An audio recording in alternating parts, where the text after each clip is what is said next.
Jameer Gibbs. Breakout season loading. Inside the 5, Gibbs to the end zone. Touchdown. Woodward Sports, the most dominant Detroit sports coverage around. Welcome into the Braylon Edwards Show here on Woodward Sports 2.0. Excited to be with you guys today. Actually, really excited. Because if you see the helmet on the desk, ladies and gentlemen, that means football season has started tonight. The Detroit Lions take on, make some noise for that. The Detroit Lions are back tonight, 7 o'clock. Against the Cincinnati Bengals. We'll get into that next. But first, say what's up to my co-host. We held it down yesterday. Anson, how you feeling over there, buddy? I'm feeling better with you back. Okay, say less. The long wait, the salivation over the Honolulu Blue. Finally, we're delivered some football tonight. It couldn't come at a better time either. Shout out to our version, Matthew McConaughey over there, representing University of Michigan as well as UT. Sweet Patata Cam. Hey, yo, what up, B? Welcome back, brother. You were missed yesterday.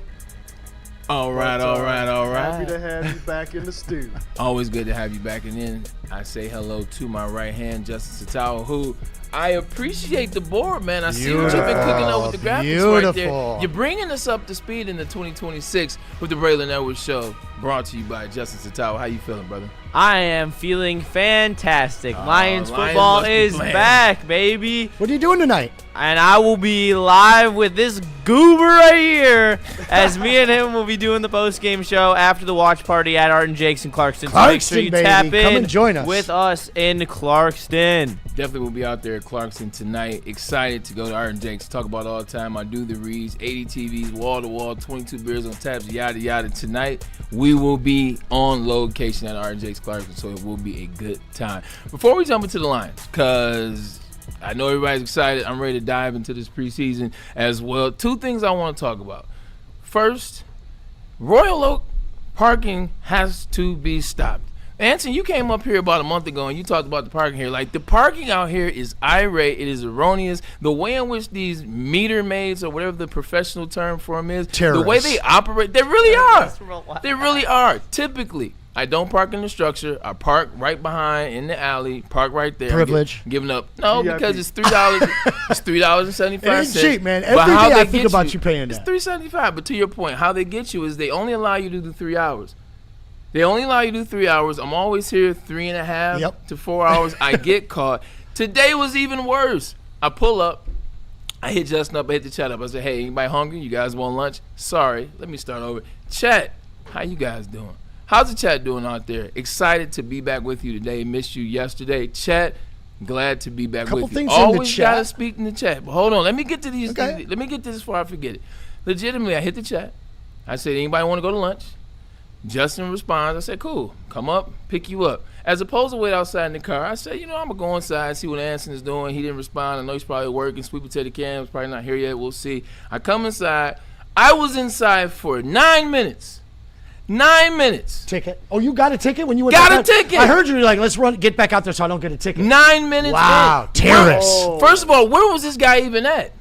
Like, did he pop up behind my car? A woman. It's a woman. It's a guy too. There's a dude out there. I've never seen the dude. It's a white guy and it's a white lady, I want to say. She's that never dude, smiling. He popped up out of the trees, out of the bushes. I saw him when we got back from lunch, and I asked him on the way, and I said, I was here for 9 minutes. He said, yeah, but you didn't pay. I said, I got something for you. So I was a little pissed off. What's going on in the chat? What'd you have for him? Jesus Christ, What'd you have for minutes? him? It's $50. Man, at this rate, I probably owe about $120. Well, not to mention late fees. Oof. Well, I'm going to start off with people asking about a Tigers watch party. Dante 151 wanted to know, and I've got an answer for you. On Saturday, we have brought together the dream team. You guys give me a hard time. I promise you I fought for him.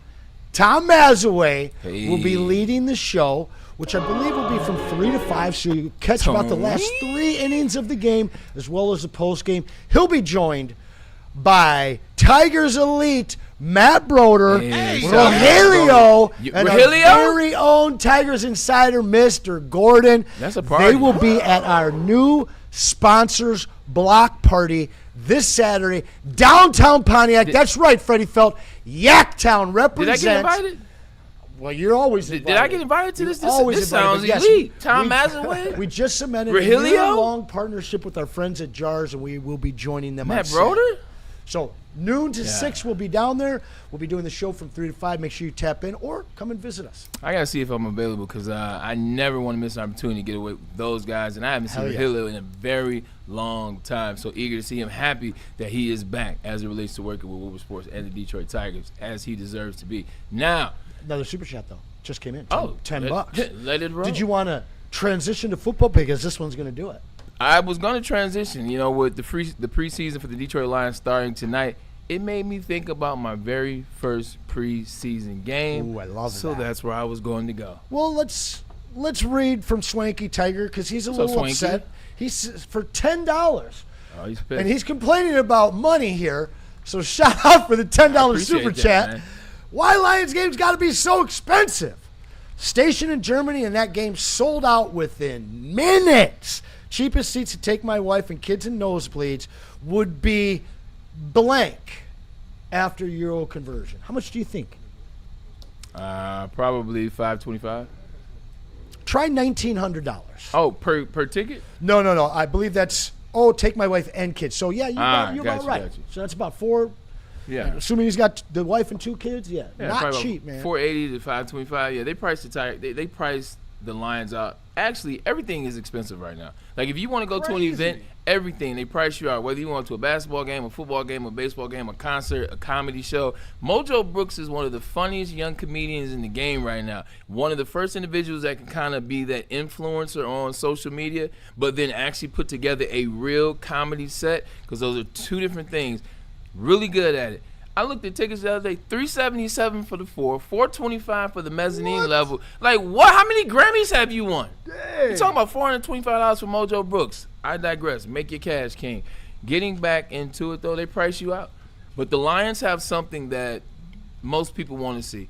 Like when you have an entertainment value, people want to go check that out. Whether the Lions win, lose, or draw, the Lions are entertaining because of the offense. They have one of the best offenses in the Lions 5-6 years in the NFL. They have a storybook offense 2 years ago as it relates to NFL. So now they're pricing out. They got Jared Goff's going to throw his 400 yards, etc. You're going to get Amon-Ra St. Brown. You'll get Jahmyr Gibbs, Jameson Williams, Sam Laporta. So I think it's that entertainment level, kind of like the greatest show on turf. Speaking of turf, almost, how many years was it ago? 21 years ago. Don't count them. Don't count them. No. 21 is my favorite number, so I'll leave it. 21 years ago, next week was my very first preseason game. And do you guys know where it was and who it was against? Well, I would guess, because we always play your Browns, that it would be our Lions. 1,000%. My very first preseason game would have been against the New York Giants in 2005, but I was in the middle of a holdout that ended the day of the first preseason game, so Coach Romeo Cornell didn't let me play.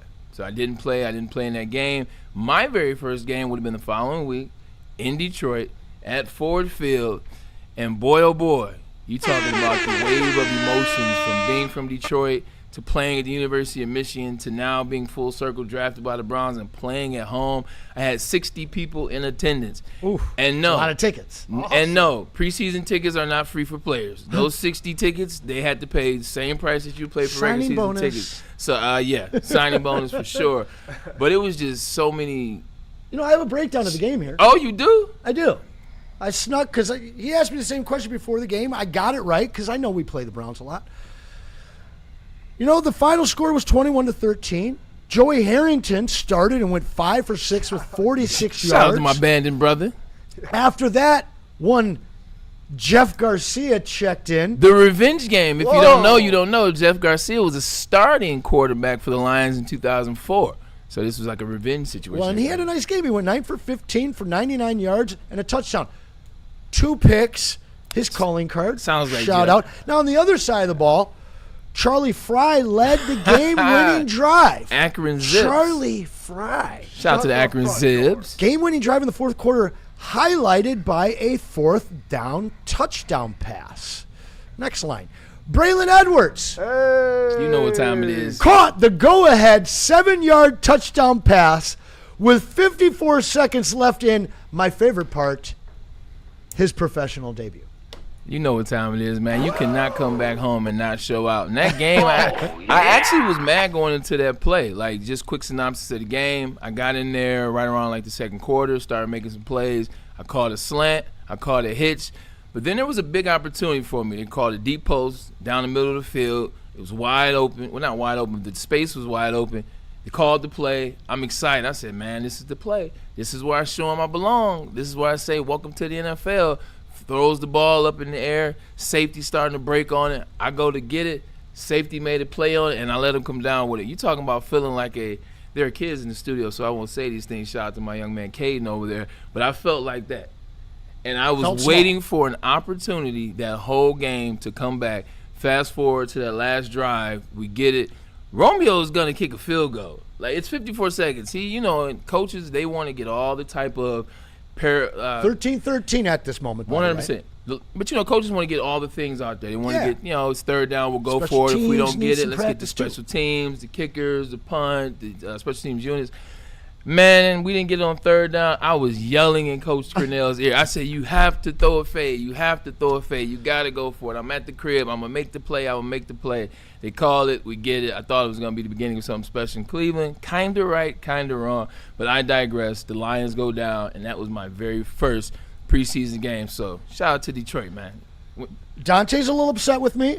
He came back today, $10. Now, hold on. I was promised an answer to my question from yesterday, so here it is. Who has the most disappointing NBA career, James Harden or newly retired Russell Westbrook? He asked yesterday. He wants to know today. No, it's James Harden. It's not even close. I think so, too. It's not even close. First of all, I understand why that's a question. Maybe because they were on the same team. Maybe he retired yesterday. Westbrook did. Maybe because they both won MVPs. Came up on the same team together. Yeah, but Supersonics. I wouldn't say Russell's is a letdown in this sense. Who thought Russell himself? Because Russell, and when I say this, hear me out, and we'll get into Lions football after I answer this question. Who thought Russell by himself was ever going to lead a team to the NBA championship? No one. You thought Russell as a point guard with the KD, with the James Harden, could potentially do that. But Russell is being the main guy, and I'm a Russell guy. Like, legitimately, after Vince Carter retired, I had to find who my guy was. My guy became Russell Westbrook. I like the tenacity, the energy that he played with. But who really thought Russell was going to do it? So all the things that he did, I think they were a bonus to his career. Triple-doubles, 35, 12, and 12 one year. He wins the MVP. Like, I didn't think Russell was going to win it all. James Harden had the type of skill, was the type of player, manipulated the league at the right time. Yes, he did. He was the most influential basketball offensive player in the last 15 years in the league. Like, the league has his blueprint with the step-back hezzy three. Like, that's all James Harden. I think more was on James Harden, and more should have been on James Harden because he's a better basketball player. All-time leader in triple-doubles, Dante. Yeah. There's your answer. Russell Westbrook. Anyway, you know what time it is. It is Lions football season. They kick off tonight against the Cincinnati Bengals. Let's take a quick commercial break. I'll talk about Planet Fitness, where your fitness is essential. We will come back, and we will dive into the 2026 opener tonight. Planet Fitness, where your fitness is essential. 2,700 gyms around this country. It's the gym for you, man. I love working out at Planet Fitness. One of the best things about working out at Planet Fitness, besides there's no judgment, besides the energy is just where you need it to be, and then there are trainers on staff. Then the locker room is clean. The machine and equipments are clean. The best thing is when people see you on the street say, man, you work out? I do. Where do you work out at? Planet Fitness, where your fitness is essential. You smell that? That's Brad Holmes cooking. And the off-season smells good. Woodward Sports. Experience summer in Detroit with pro soccer at Keyworth Stadium. Every Detroit City FC match brings a new reason to show up early and stay late. Tickets available now at deadcityfc.com. This is a hungry bear. This is Carl and Jeff. Carl isn't worried because he has focused energy to spare thanks to Thrive energy pouches. Jeff didn't use Thrive when Carl offered. The bear is happy about that. Don't just survive. Thrive. The most talked about Detroit media by other Detroit media, and we love it. It's the Woodward Sports Network. You're at your corner store. You're standing in front of the freezer, and you have a choice. It's your weekend choice. You used to choose beer, but now you choose All Day IPA, the king of the IPA category for 15 years, brought to us from our friends at Founders Brewing. It's never bitter, always balanced, refreshing, crispy, and balanced with that 4.7% alcohol by volume. The choice this weekend is easy, and it's All Day IPA from Founders Brewing. But when you make that choice, make sure you drink it responsibly. And guys, I know that you've been thinking about it. Yaldo's going to make it real easy for you. I'm talking about LASIK surgery. Yaldo's been the leader in Michigan for over 30 years with over 100,000 successful LASIK surgeries, guys. 8 minutes, no pain. And the next day, pretty much everybody's seeing 20/20. So why delay? This deal you see here, $19.99 per eye, regardless of prescription, is thousands off of the competition. But again, there is no competition in the state when it comes to LASIK. It's only the Yaldo Eye Center.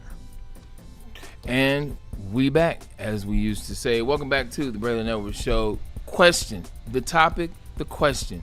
Who are the 2026 Detroit Lions? Well, tonight we get the first opportunity to find out, Anson, who that team is. Super excited. So many questions and so many ways that I want to view this game. How's everything going with the Super Chats in the comments before Super we get Chat's going great, guys. We got about 150 of you watching concurrently. We need more. So we need you to hit that share button. Copy the link and send it to your fantasy football chat. Send it to your work chat. Send it to your family chat. Smash the like button, because I don't know how many we got, but I know all of you haven't smashed the like button. And then, of course, get those super chats in for us. And we got two. We got to give them something to like. You know what? We're going to give you guys something to like. We'll do our part today. You do your part. Is that fair? Yes, it is. They've been a little weak without you this week, but we can bring them back today on a Thursday. Like Michael Wary starting things off with $2.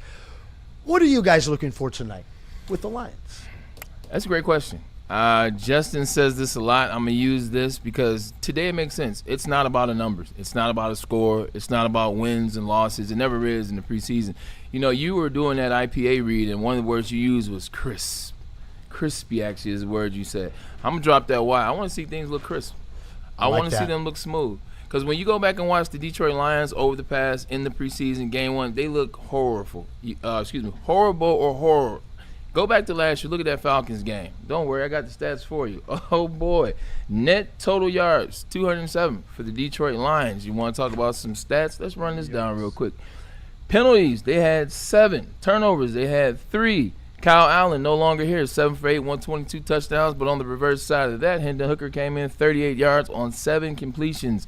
Jacob Sellers, 9 carries, 35 yards. Hendon Hooker, 3 carries, 27 yards. Also, Hendon Hooker had 2 picks in that game. Like, that just can't happen. It did not look right from the start. You know what I want to see? Let's start on the offensive side of the ball, Anson. I'm looking at the offensive line. I want to see, how does the offense get to the line of scrimmage? What do they look like in the huddle? Whoever's playing the quarterback, can he command control of that huddle? Do they rush up to the line of scrimmage? What is the pad level like? See, these are things that you can watch in the first preseason game because it goes back to coaching. It goes back to how you've worked in training camp. Like, what does the pad level look like for the offensive line? Are there a ton of mental mistakes talking about MAs? Are there jumping off sides? Are they not hearing the snap count? You're at home. Shouldn't be listening to the snap count. How does that look? Do receivers know how to line up where they're supposed to be lined up at? Do the guards know how to go the right way on certain plays and certain pull, which is new from Drew Petzing? Like, that's what you want to look at. What is the effort? What is the energy? What is the aggression on that offensive line? Because all eyes will be on the offensive line tonight, ladies and gentlemen, as it should be. I want to see, do they have poise? I want to see what they look like, because the fluidity of Petzing and Kafka will definitely be under watch and under fire tonight. Yeah, crisp. Need to see it crisp. Need to see the composure. They need to be poised. The communication has to be there. You've got to see that early on. I don't think that we're going to see Panay out there for more than a series if we see him at all. So we won't get that full experience, but we're going to have a much better understanding of what we have at center behind Cade Mays and what these guard situations are going to look like. Hopefully we get a whole big dose of Blake Miller and we have a better understanding of him. But a name that we brought up yesterday, we hadn't talked before on this show, is Ben Barch, a guy that might be starting over Mahogany, from what we're hearing. So between Ben Barch, Mahogany, and Miles Frazier, I don't think we'll see all three of them at one position. I think we'll see them flowing in between left and right guard. But ultimately, that's going to allow us to see the kind of new offensive wrinkles that Drew Petzing's offense offers us as fans, because it's going to look different. We still have that Hall of Fame cast of playmakers, but we're going to see how they're going to be used differently this year. And also, too, you talk about the competition level. Gordo, that's important for this game today. Shout out to Gordo jumping on. That's as we speak. Jumping that on. Hair, though. Hey, now. The competition level.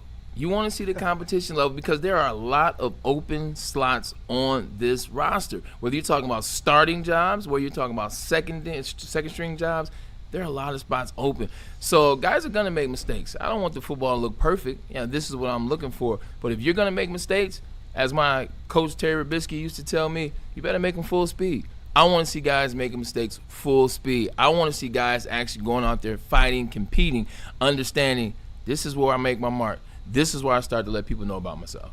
Yeah, I want to see a little bit of snarl out of some of these guys on the offensive line, especially. The big uglies, the big hogs. Yeah, I'm not sure how much we're going to see of Blake Miller today, but guys like McLaughlin, I'm really excited to see. Ben Barch is another guy. I'm glad that you mentioned him, Anson. And, some of the other guys that are in rotation for this guard spot, really just seeing, what they've picked up in camp and where is that hunger level at? How much do these guys really want to get on this roster in that compete? That competitiveness. That's one of the biggest things. So I'm definitely going to be keyed in on that offensive line and the secondary a little bit as well. I'd like to see some of the younger guys in the secondary, mainly like a guy like Christian Izzian. Some of those guys I'm keying in on. Ahmed Hassanian on the defensive line. That's a name that I'm going to be watching today. So a lot of stuff to be excited for in tonight's game. I like Gordo. He did our show for me because that's everything that we want to focus on, man. Like, real talk, those are some key things watching the game. Sticking with the offensive side of the ball, you brought up Blake Miller. That defensive line for the Cincinnati Bengals, ladies and gentlemen, they believe it's revamped. Shamar Stewart, he's back from injury this year. Cassius Howell, a lot of individuals love him. First-round draft pick this year in the draft. And then also they went and got Dexter Lawrence. Not sure if he's going to play today, the D-tackle out of the Giants. But he's on that squad as well. So this offensive line will get tested. Blake Miller is your guy.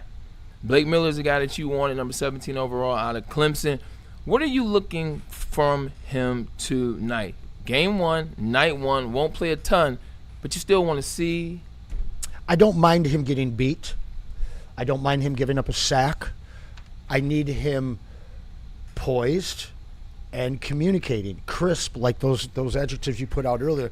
If he shows the presence of a vet, but with the skill of a guy that's still a rookie, I'm really, really good. If he looks outwitted, not matched physically, but not there mentally, where he's missing assignments and just the game looks too big for him, that's a major concern. You get beat every once in a while, it's going to happen. It's the NFL. But I need him to look very present and to look like he belongs on that line. Yeah, a lot of times rookies can get overwhelmed, if you will, with the speed, going against different people. When you're going against the same guys for the past, 4 months as it relates to the Lions, you get to know the guys, you get to feel good, you get to understand, have a little bit of familiarity. They're going against guys they haven't seen yet, and that's what's so key about the preseason. You're going against guys you haven't seen. You're going against defenses. You're going against looks and stunts and pressures and designs that are designed to beat you. I agree with you about Blake Miller. I don't mind him getting beat. I don't mind him, missing a play. It can't be the same play. That's what I talked to Joe Thomas about. Like his rookie year, I remember asking him, I said, hey, look, he got drafted 07, I was 05. Going into the first game, I said, hey, what are you looking for? He said, I'm just playing football. He said, if I get beat, it never happen again in terms of in that same way. I think for me watching him, if he gets beat, it's fine. You don't want him to get beat the same way twice, multiple times. That's what I'm looking. Can you correct your plays as they come live and in action, Justin? Yeah, absolutely. And I think that's important for a guy like Ennis Rakestraw, who's going to go out there and he's going to be playing against Jamar Chase and the ones of Cincinnati in this first game. And he's going to baptism by fire. Yes. Yes, he's probably going to get cooked. Yeah. And it's going to be how do you respond after that one first drive of playing against the ones where you're going against twos and you're probably more at your skill level and you're going to hopefully show some flashes against the twos. But I do not expect to see, Rakestraw locking up Jamar Chase or T. Higgins out there. I just want him to look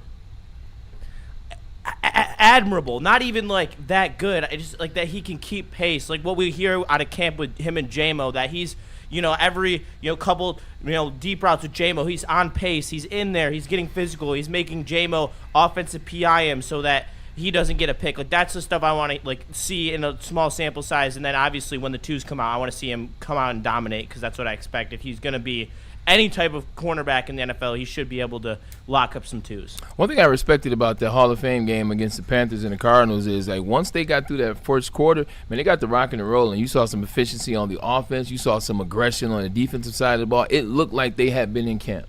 It looked like they had been practicing. It looked like they were getting better day by day by day. I want to see that same thing from the Detroit Lions. Offensive line, I just want to see you be in the best position. Like, that's something that you can control every single time you line up. I know Hank Fraley personally. I know him personally. I know that would be one of the things that he is charging this guy. Be in the right position, have the hand placement where it needs to be, and make sure that first step is the right first step. Yeah, and just looking at the entirety of last year versus this year, you got a team coming off a 15-2 run, right? And they came in arrogant and cocky.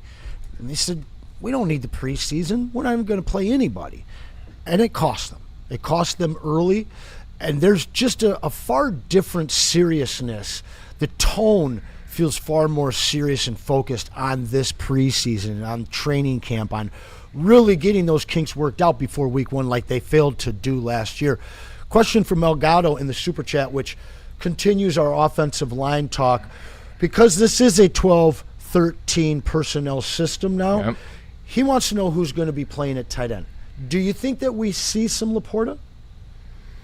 I don't know if we'll see Laporta in game one, not preseason game one, especially coming off the hip situation last year. We did hear increments, and we did see all the tape, all the video, all the conversations. They believe in where he is at. They believe that he will make a recovery full speed. But I don't know if you necessarily need to see him. I don't need to see him. I want to see the blockers out there. They want to know Brock, Conklin, Jackson Meek, some of those names. Thomas Gordon, Zach Horton. So, this is going to be a major part of our protection and how we run the ball, as well as keep Jared Goff upright. 12 and 13 personnel. So as much as I'm focused on that offensive 5 on the line, I'm looking at that 6 and 7 and even 8 guys that they're going to be shuffling in to run Petzing's offense, especially in that running game. I want to see 6, 7 guys controlling the line of scrimmage. I want to get to Petzing and Kafka as it relates to them being dual offensive coordinators. We know Petzing is by title. Mike Kafka is the passing game. Next segment, I want to get into what that looks like, because I got some inkling, I got some comments, and I actually have some questions. But the last thing I will say, you're absolutely right. The Lions walked into 2024 after going off 12-5, had attitude, had moxie, and guess what they did that next year? They went 15-2. Last year, you saw the jokes. You saw the smiles. You saw them a lot less serious. You saw the shoulders down. You saw that there was commercials. Exactly, the lack of aggression, lack of attitude. Sweet Patata Cam, he's absolutely right. I need to see some attitude from that offensive line. I need to see some attitude from that defense as it relates to tackling, and I need to see a team that's hungry. Dan Campbell talked about it. I want us to get back to 2022 when the hunger was there. They didn't make the playoffs last year.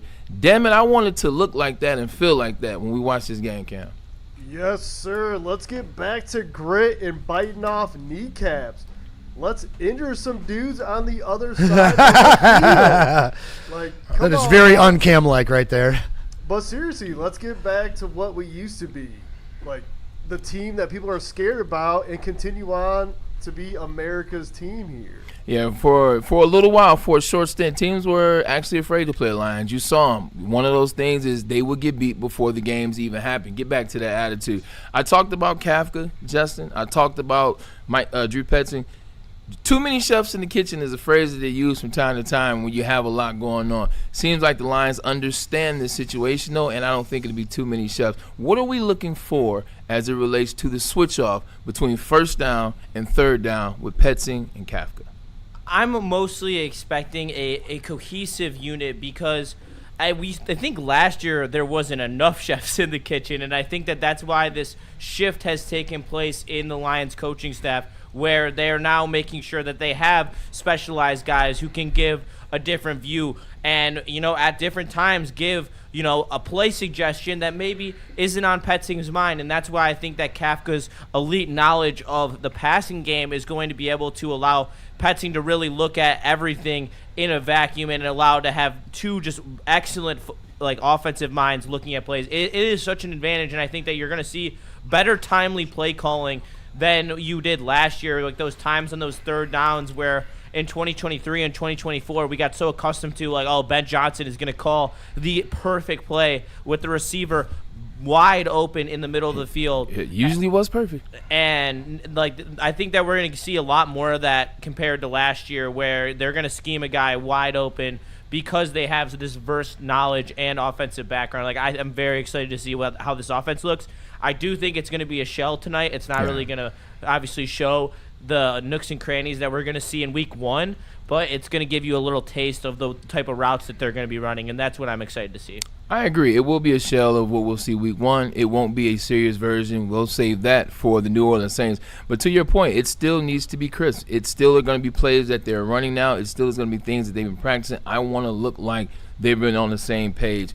Getting back to Mike Kafka and Drew Petzing, first and third down last year for the Lions was abysmal. First down play calls were terrible. It put us in a lot of bad third and long situations. You cannot win when you're consistently in third and long. So regardless of what type of plays they call, whether it's a shell or slightly opened up, I want to see what the play calls are on first down. Can we get ourselves to a better second down and distance? Some more super chats coming in, guys. Keep them coming. Keep smashing that like button. We're almost to our first hour goal in the first 35 minutes. So keep smashing that like button for us, guys. We really appreciate it. Randall Smalls. So we're talking about the offensive line, talking about the tight ends and the protection, this new scheme with these assistant coaches that have been brought on. Randall Smalls wants to know about the quarterback position. He says, should the Lions be looking to upgrade backup QB? And in fact, that's sitting here on our list. There's two guys that I think we're going to be seeing a lot of tonight. I think some people are excited about one. A lot of people are excited about the other. I don't think we need to upgrade our backup quarterback right now, and I'm gonna ask Justin that in a second, because one of those guys is his guy. We actually just had a conversation with him about it over lunch. But right now, you don't necessarily need a backup guy. I think we are so spent on who's the backup, who's the second guy, who's the next man up, as if this guy is going to make this guy, Jared Goff, better. Fight Jared Goff, or come in and really have to play spaces like that. Your backup quarterback is for 2 games. It's for 2 games. It's to maintain. It's to come in and give you a spell here or there. The 2 guys right now, I've seen Josh Dobbs do that, and I don't necessarily have a problem with that. But Altmaier is a guy that some people are high on. Justin, tell me why you might like Drew Altmaier as your number 2. I like Drew Altmaier because he's the base level backup quarterback in the NFL, like the prototypical mode that you see, the guy that stays in the league for 8 years and just is a backup in 5 different locations. And it's just because he's got that high football IQ. He's a quarterback's quarterback. He doesn't jump off the charts with arm strength or anything like that, but he knows how to play the position of quarterback, and that's what they look for in the NFL. It's not necessarily about the tangibles, as we've seen with Anthony Richardson and other guys of that ilk. So I do think that he's an intriguing QB2. I do, however, believe that at the end of the day, this is going to be Josh Dobbs' role, and we're going to have Altmaier as the QB3. I just think that Dobbs' experience with coming in already and keeping playoff teams afloat is very attractive to me. And at the end of the day, he's going to be running a very tailored offense to making short passes on time and in playing to his strengths, and then obviously handing the football off to Jahmyr Gibbs. So I think that he could look the best that he has ever looked if he potentially comes in and fills in for a period of time. You know what? There's a such thing as having a backup quarterback and understanding the backup quarterback role. Like a lot of times when I was in the NFL, you would see certain guys come in that had been a starter before and trying to get back to that. And so when they come in, they try to go out there and they try to put their DNA and they try to put their stamp on what the offense is. Ladies and gentlemen, you are a backup quarterback. The offense is already offense. If we believe in what this offensive line is going to do, we believe in what our weapons are, the weapons that you will have at your disposal, the running back that you have in your backfield, don't muck it up. That's your job as a backup quarterback, is to go in there. Coaches are going to put you in the best opportunity situation for you, and you got weapons to make it happen. Don't go in there and try all of a sudden think that, you know what, did somebody call me Dan Marino? Did somebody call me Steve Young? Your job isn't to do that. It's to go in there and be a backup quarterback and get the job done. And that's a trait that Dobbs understands and has embraced his whole career. I think you put it really well, Justin, when you said he's great at keeping playoff teams in it. Yeah.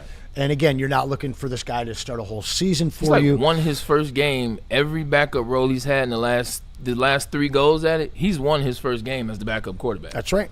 I believe he's on his 7th team now, but he's familiar with Detroit because he was in training camp with this team, with this regime in 2022. So not a stranger to what we're doing, a stranger to the new offense, but comfortable and has connection with a lot of players on the team. With Luke Altmaier, I think that you could have that sense of, I'm new, I want to make it, I want to get my name out there, where he might try to do too much if he gets in that position. But to directly answer Rando Small's question, should the Lions be looking to upgrade backup quarterback? They did. Because agreed. Teddy Bridgewater was out of football. He was coaching high school. Or as much as I love Teddy Bridgewater, like realistically, it just seemed like he had a lot going on. Yes, yes. And great things, by the way, his kids, his organization, his foundation, and things that he's done. But it just seemed like football wasn't even secondary. It seemed like football was more on like the the fourth dairy, if you will. This is the phone call. Hey, man, I know you got like 14 flyers going on, but could you do us a solid and come and like hold the clipboard for a season? And here's Teddy Bridgewater. What day you said that game was? I could be there 4 days a week. On the 5th? I can't be there on the 5th, but what about the 12th? Yeah, and can not I do the 12th? Not to throw any shots his way, but I love Teddy Bridgewater. I think that Dobbs' body of work as a starter has been better over his career. He's 2 years younger. He can run. So between him and a young guy that wants to prove himself, make his name in Luke Altmaier, I believe that the Lions have their best backup situation since trading Matt Stafford. Detroit Lions set to take on the Cincinnati Bengals tonight at 7 o'clock. We'll get back because I also want to jump on the other side of the ball. Because for as much as we're talking about Drew Petzing, as much as we're talking about Mike Kafka, as much as we're talking about the offensive line, ladies and gentlemen, what is Kelvin Shepard's defense going to be this year? What is that defense going to look like? When we get back, we'll tell you all about it. Serious high fives in the studio right now in Eduardo Valencia! Because they're excited about Kelvin Shepard. We'll get back to you in a second. Tell me about water hazard, if you will. Go.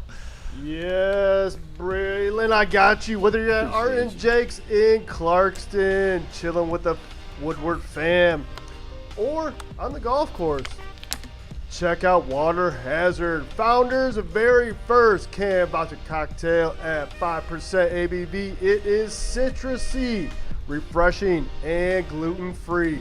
Best served over ice with a slice of lemon.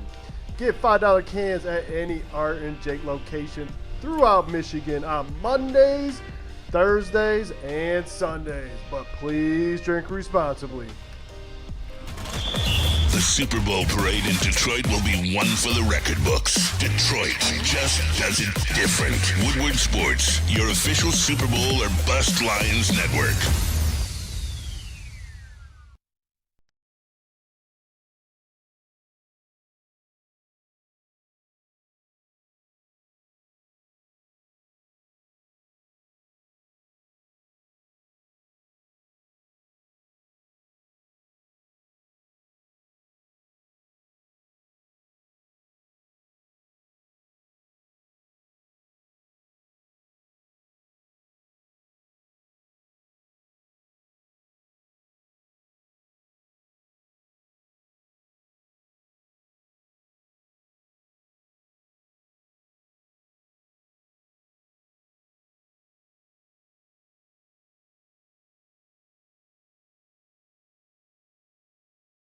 It's game on at Art and Jake's. Wings, burgers, pizza, and ice-cold drinks served up with attention to detail. Wall-to-wall TVs, great service, and a vibe that keeps your crew coming back. Art and Jake's, a sports bar setting with a fine dining flavor. Game is won in the trenches, and our big fellas don't mess around. The Woodward Heavyweights on Woodward Sports. If you are ready to take that next step and change your career trajectory, Mortgage Pros wants to help you do it. We were out there 4 months ago checking out their 4th annual block party. It was amazing. Amazing employee culture, amazing ownership, amazing opportunity. And you can find out more. Visit them at mtgopros.com or give them a call at 248-416-1361, and they will tell you all about it. And they're right there in Troy, centrally located. So change your life today with Mortgage Pros. Change your night with some Detroit-style deep dish pizza from the originators. They've been doing it for 80 years, talking about Buddy's Pizza. And when you visit buddyspizza.com, you're going to put that code word WWS26 in. It's going to get you $10 off of your order of $50 or more. It's not just pizza, pasta, meatballs, salad, wings. They got it all, and it's all delicious. It's not a secret in Detroit anymore. It's Buddy's, the original. And we are back talking about your Detroit Lions who take on the Cincinnati Bengals today. First preseason game is tonight. It sets off 7 o'clock. And if you want to be there, well, not at Ford Field at least, you can be at Art and Jake's because we will be on location. Art and Jake's in Clarkson. You're going to be there. I will be there. I'm going to be there too. I'm pulling up. I'm going to have fun. We're going to enjoy it. And it won't be one to be easy slide in and I'm out halfway through the first. I'm staying on halftime. So we will be locked and loaded. Getting back to this game. Last year, the Detroit Lions defense just wasn't good, if you will. Scoring defense, they finished 22nd. Defense total, they were 18th. Passing, they were 20th. But look at 4th down. 4th down is where you see a level of 1-2. 4th down is where you see a level of physicality, a level of this team is not going to get this 4th down conversion. I mean, ladies and gentlemen, they allow 60% conversion rate on 4th down. That's unacceptable. That's absolutely unacceptable. Justin, I want to see what Kelvin Shepherd's defense is going to look like tonight. Not from this standpoint. I know they got some defensive guys that are going to struggle in some spaces. We get that. They're playing against Jamar Chase, T. Higgins. Joe Burrow is playing. He's going to be locked and loaded, ready to come back from the disappointing season that they had due to injury last year. But with that said, I want to see guys' aggression. I want to see guys' physicality. I want to see guys in good positions, good spaces, and using good technique. Is that too much to ask for Kelvin Shepherd as he enters year 2?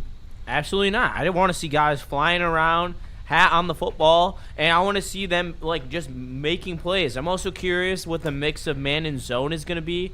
And obviously they're not going to show any of their exotics, but you still are going to look and see what their frequencies are and how are they really going to transition to a 4-2-5, or are they going to stay with the 3 linebackers and keep playing a 4-3? Those are the types of things that I'm going to be looking for from Kelvin Shepherd tonight. And then on top of that, like you said, I want to see Devin White's speed that Dan Campbell's talking about in his press conference and how he looks so great. That's something I want to see. I want to see these rookies, whether it's Abney or I don't think Moore is going to end up playing. I think he's still hurt. But I want to see Abney. I want to see Abney flying around, getting in the mix. Those are the types of guys I'm looking for. And then Chuck Clark, guy that everyone's been raving about in camp as well. Did somebody say Devin White? Did somebody say Devin White? He keeps saying it a lot. You know I get excited when you say Devin White. I don't know if you get as excited as Justin. We're on the same wavelength. Oh, no. We're on the same man. We're on the same wavelength. I'm telling you, one of the things that you mentioned, speaking of Devin White, you mentioned communication. One of the things the Lions lacked last year was communication. I don't care who was in there. There were a lot of times when guys were out of position. There were a lot of times when you see safeties pointing at linebackers. Especially when Brian Branch went out. 100%. There are a lot of times when you see cornerbacks pointing at people. You see D-tackles pointing at people. They were never on the same page the whole season. I want to see that congruency look better. I want to see that conversation. And Devin White, when he was with the Tampa Bay Buccaneers, when he made his name, when I fell in love with him as a linebacker, the communication in Tampa was key. You see him pointing guys and pushing guys and making sure everybody was on the same wavelength. I want him to bring a level of that communication to this Detroit Lions team. Yeah, that would be fantastic. And this is a great time for this conversation. Michael Ware in the Super Chat tells us he's going to be looking at center position, Blake Miller, and the defense, guys. We are one like away from our goal right now, so if you haven't smashed that like button, please smash it. Get your Super Chats in. We want you to fuel today's conversation. But when it comes down to the defense for me, there's a name that keeps popping up all over training camp. One that popped up last year that we thought we were going to see, we got cheated out of. And it's the Pharaoh's Fury. Yes. The Egyptian magician has been taking over camp. They talk about him each and every day. This is a guy whose athleticism matches his heart. Now, can his technique and experience develop to match those as well? We'll find out, and we're going to find out. I want to see what Ahmed Hassanin looks like. This is a guy that they were very high on last year. Even when we were talking about trying to get Z and other guys on that right end, they said, I think you're going to like who we have in Ahmed Hassanin. He goes down, and now this is his revenge year, if you will. I'm eager to see what that looks like. I got a question for you, Bray. Am I off base thinking that if they are going to switch from a 4-3 to a 4-2-5, that they are going to at least be in that formation tonight if they plan on doing it in the regular season, or is that something that they would still disguise? I think they will do it now. I think they will do it now and get it out there. You know, it's not like it used to be. It's not 4 preseason games. It is 3, and I think the Lions are trying to tell us. They told us in camp. We're legitimately cutting out of the combo practices. We're cutting out of all the BS because we're dialing into this game. We're dialing into this season. So I think whatever they're going to run, whatever you want to see, they're going to start now so these guys can build some consistency with it. So I think they would enter tonight. I think you would definitely see it tonight out of these Detroit Lions. But the defense. Yeah, you like that, Pino.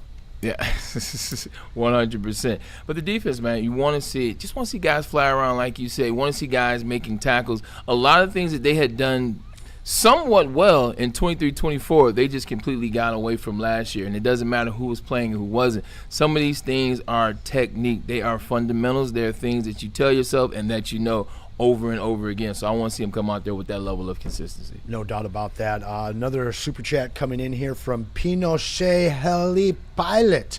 Preseason is, I'm going to use the word whack instead of the word that he used. We've got some guests in the studio today. Staying on with the defense. Thanks for the money. We do appreciate that. Staying on with the defense, there's a couple of other names that have been popping up as risers in camp right now. Nick Whiteside is a guy that we spoke about yesterday. In a secondary that might be the biggest concern of Lion fans currently, this is a guy that had an opportunity to kind of get with them last year and ended up not really playing.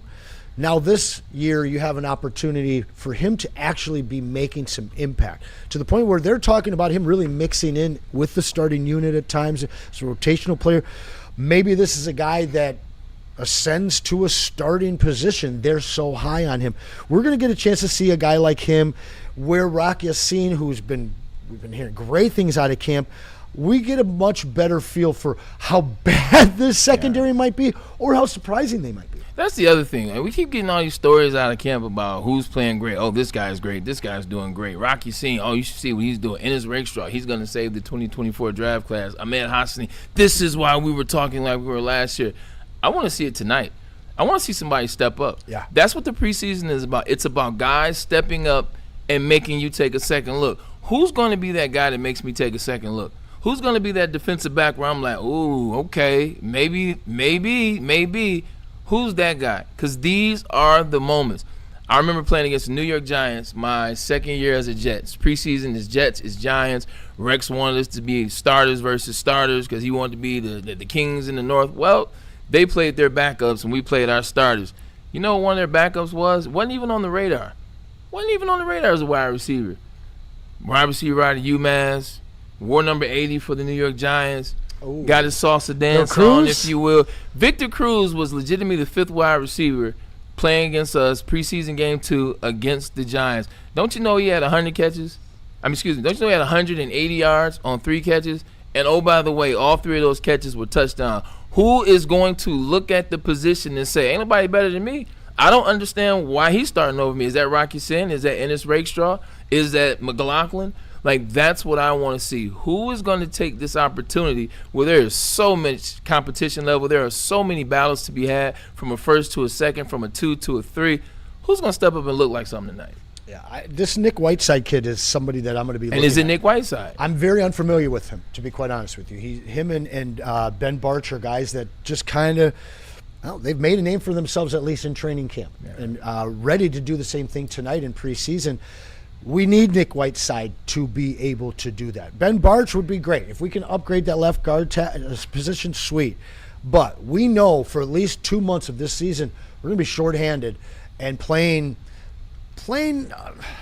for from behind, I guess, if you want to say, in the secondary position. For years, we haven't been able to check wide receivers. And now we've got a group that really makes it worrisome, talking about the Jay Jettas and all of these class wide receivers that we're going to be going up against. If we get a surprise guy like that, because Victor Cruz, nobody knew who he was. Yeah. Nobody. And he just absolutely took the NFL by storm in that preseason and continued on to have a very good year as a starter. Is Nick Whiteside that guy that you're looking for? I'd love to hear that. I'd love to see that. The other one that I think could come out of is the position group of the running backs. A guy in Jabari Small, a lot of people very, very excited about him and what he's been doing. Yesterday we talked about some of the names that people were excited about, and the running back Kai Robichaud came up quite a few times, not only in the chat but from our guys. Jacob Saylors, a guy that we were very familiar with last year that some of us fans think highly of, that he could actually do something. And do we actually get to see Vaki? Because I don't think we see Jameer. Oh, that's your boy. boy. We know that there's no Pacheco. There's a bunch of guys here that have an opportunity to not become the number 3, but to honestly put themselves in a position to challenge Isaiah Pacheco, because he just might not be healthy all season. Only took him 52 minutes to get to Sione Vaki. You know Sione Vaki is coming out of Anson Wells at some point.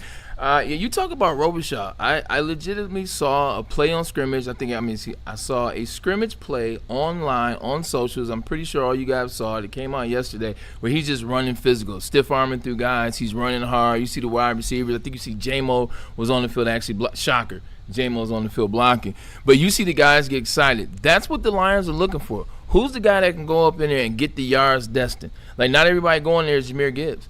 Like, not everybody going there can move over here, take you out to the outside, play with the dance.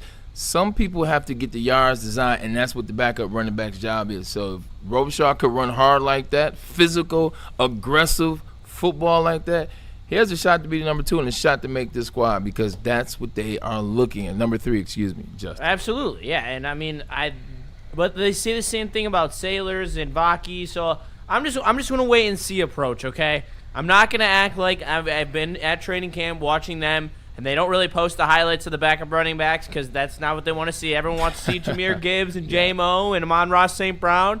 So tonight we're going to see, and I'm excited. I think that the split is going to be very telling, and how they work through each of the running backs, because they got 3 guys back there who are legitimately fighting for that RB3 role.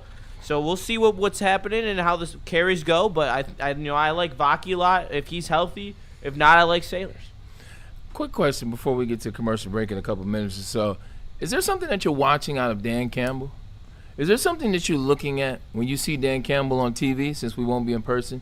Is there something that you need to see from Dan Campbell in this preseason game? Because to me there is. Yeah, he never looked settled last year. Agreed. He was never calm. Agreed. He had too much on his plate. I think from off rip, he knew that John Morton was not the guy. Yeah. And I was going to say Johnny Moore was nice. As a receiver, Johnny Moore was nice. Shout out number 87. As a coach, not so much. USC. 2 different men. Or a UFC fighter. Remember his one fight, he got knocked out in 15 seconds. Never fought again. Smart move. But no, this is a situation where he gets to take the reins of the team again, because he doesn't have to have the reins of the offense. He doesn't have to do all of these little things. That extra chef in the kitchen should be taking work off of him. And now he can focus on being the head coach of this team, and only that. Not calling plays, not worrying about all these other little things, and not having to answer the questions about communication and were you ready, is this or this or that. My man has one job now, and it's the job he excelled at for the first few years as head coach, and what he was exposed at last year when he was more than just the head coach. Yeah, yesterday, I guess technically last year is yesterday, but last year Dan Campbell just seemed like he was stretched far too thin. Whether he was dealing with the disappointment of how the offseason went, whether he was dealing with the disappointment of how the offensive line looked when the season happened, whether he was dealing with the disappointment of now having to remove John Morton and take on duties that he had thought he got away from and thought he passed on. He just looked unsettled, like you said, and he did not look like himself. How did he look to you, Cam? You know what?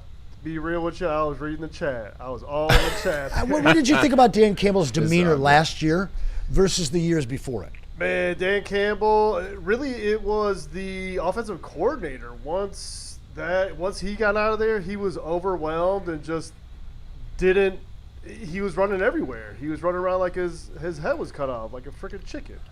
Doesn't suit that man either. Not his energy. No, not that big. He's a big man, and when he looks unsettled, it's very noticeable. He's not a smaller coach. It's noticeable. Whenever he gets to the podium, like this is when I know Dan is feeling the mode, and not in a good way. This is when I know there's a lot going on in that head. Whenever Dan starts to take that hat off, get his hair, put the hat back on, when he keeps doing that throughout the interview, count how many times in a bad spot Dan takes the hat off and puts it on. It's almost like Ray J. If you know, you know. So I want to see him look a lot more comfortable, and now that he has a defensive coordinator entering year 2, which I'm pretty sure they had conversations this offseason, and what he needs to see from Shepard's defense. And then this is why he bought in Petzing. Petzing was his hire. Yeah. Petzing was his guy. Kafka was also somebody he bought in. So, Dan, these are your hires.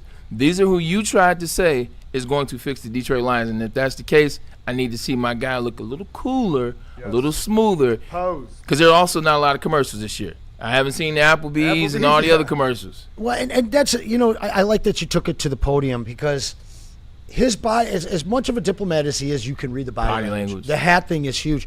And this team thrives when it feeds off of his confidence. Yeah. It fed off of his worry last year. And you watch the whole team kind of crumble. Not fully crumble because they're gritty, but 9-8 crumble. There's a word for that. What is that? It's called pressing. Last year you saw the Detroit Lions press, whether it was Dan Campbell and how he had to coach his team, whether it was Amon-Ra St. Brown, who was one of the best wide receivers in the league, who's one of the best football players in the league, maybe putting more on himself, and now he has some drops, which is uncharacteristic from him. Everybody seemed to press last year. You saw a lot of missed tackles from guys that don't typically miss tackles. Following the coach's lead. That was a reflection of the coach. 100%. I agree with you on that. Hey, Pinochet Heli what Pilot. We got in the chat, man? He's on fire today. Another $2. I like this. This is a nice new nickname. It is. I don't know who you are, but we appreciate you in here. We appreciate your super chats. Keep them Pinot coming, Noir man. Or Pinot Grigio? Pinochet Heli Pilot. Day 374. Johnny Morton is a drunk. Another one from him. Justin wants Emmanuel Mosley. Come back. Can we say Emmanuel Mosley's name, or is he up there with MD? He and MD are on the same for me. Yes. Like, they're the same. I mean, they're not the same in the sense that we needed more out of that position that Marcus D played. But it's the same thing. They bought him in off a torn ACL. Then he gets here. He tears his ACL. Then they bought him back off a torn ACL, and he tore his ACL again. So it was like, Brad, did you see enough? EM and MD not to be mentioned again. But, guys, you hit that goal for us at the first hour. Bring it in that second hour. If you haven't smashed that like button yet, please do so. Right next to it, you see that share. Click on that, copy the link, send it out to your group chats, and keep the super chats coming in. Guys, you guys are fueling the conversation, and you're going to do that in the second hour even more. And our cards that hit. Shout out. Shout out Tops releasing the Woodward Sports First Series. We'll be back shortly. I like those cards, man. I know exactly where that card was taken at. Michigan versus UConn. You know every photo, every moment, every catch. His best catch, he's like, I got to tell you something. I didn't make that catch. I love that. You got to be honest. Baby. You got to be honest, and we're honest here. We're honest about who we sponsor with, who we partner up with, and we partner up with a great collision company for you. Check this out. If you've been in an accident or your vehicle needs repairs, make sure you trust the team at Icon Auto Repair. They are something like a one-stop shop. And the reason why I say that is because they offer free car loaners as well as even offer to pay your deductible. They want to get things done. You get an injury, you don't like your car, you feel bad about your situation, don't feel bad. Just come to Icon Auto Repair and Collision because they will repair your car and they will make sure that you're right. Trust the Icon that we trust, and that is Icon Auto Repair and Collision. Hunting season is almost here, Detroit, and your Lions are on the prowl.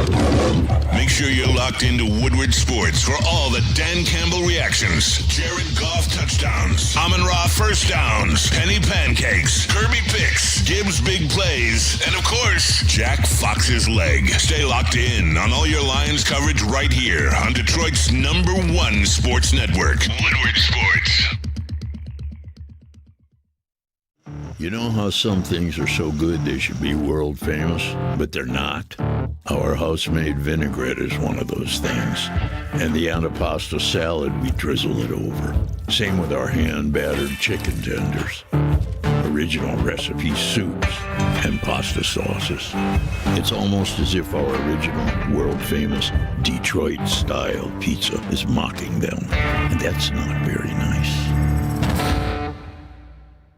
Planet Fitness now has even more best-in-class strength equipment. Join today for $1 down and save. We're stepping it up. We're not slowing down. Finding new face, new focus. Love that new equipment smell. So, you in? Join the club today. Save when you join for just $1 down, $15 a month. Planet Fitness. We're all strong on this planet.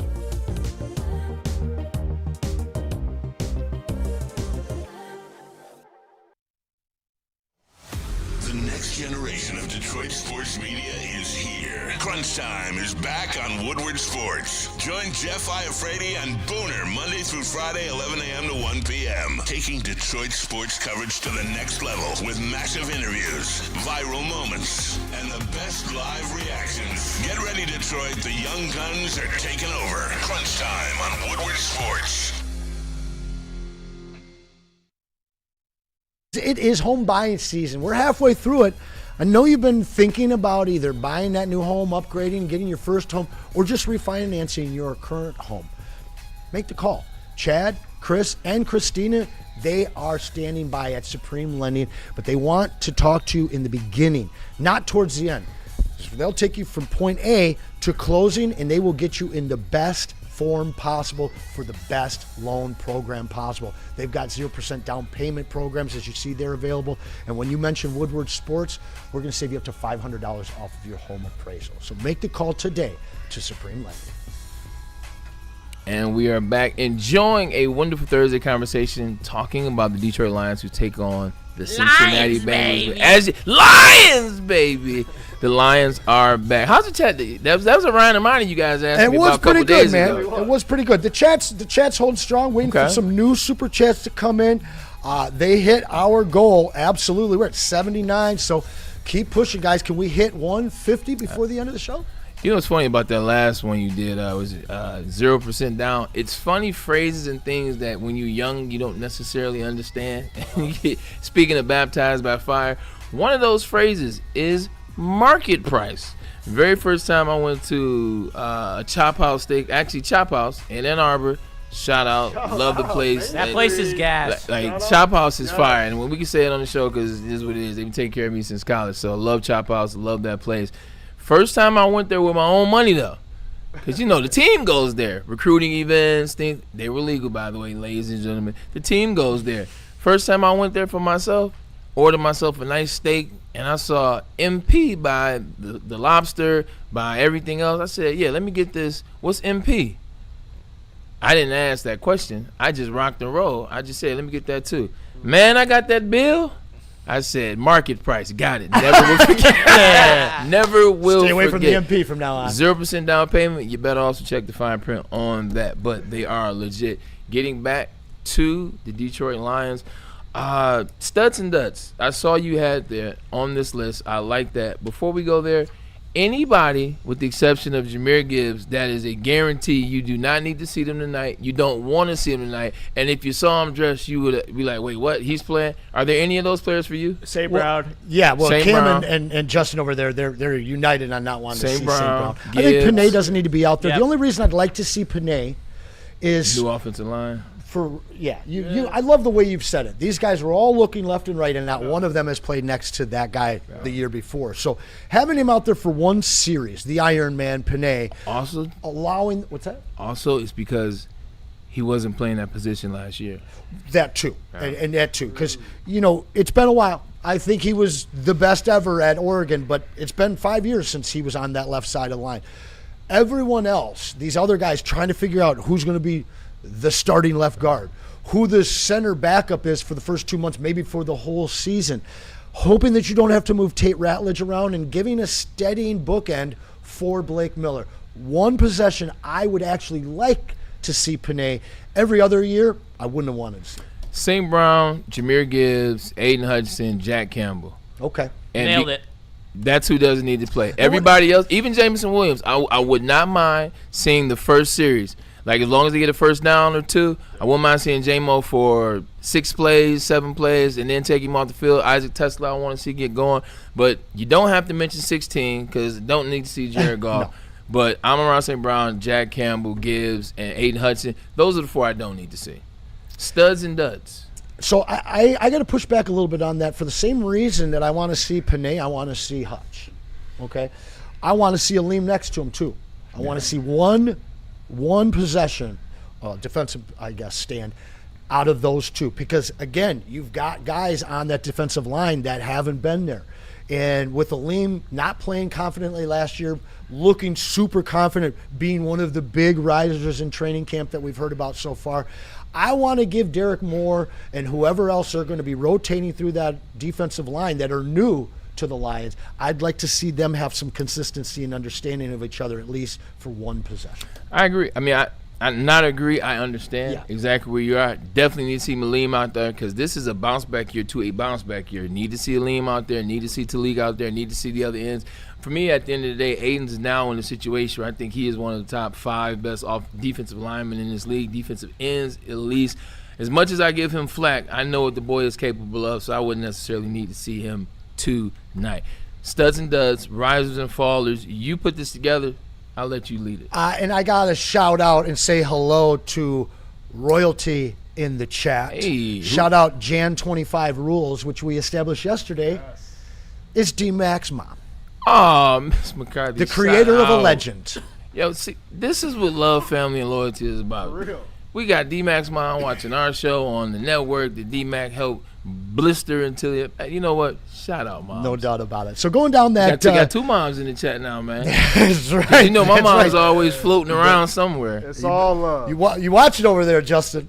Aleem McNeil. Nothing for me today. Nothing for me today. There's already a kid in the studio. You get a jar today. So Aleem McNeil, Nick Whiteside, Hassanin, Rocky Sin, all guys that we named that are really ascending in camp. Luke Altmaier, didn't kind of mention him a little bit, but I know that Justin would love to circle back to that. Chuck Clark, a guy that Justin and Mr. Cam Sweet Potato were excited about yesterday. And then the Jabari Small, which is a guy that we have really not talked about. I think I mentioned his name 5 minutes ago for the very first time. Are any of you familiar with Jabari Small? I figure Mr. College Football Elite over there might have something for us on him. I do not.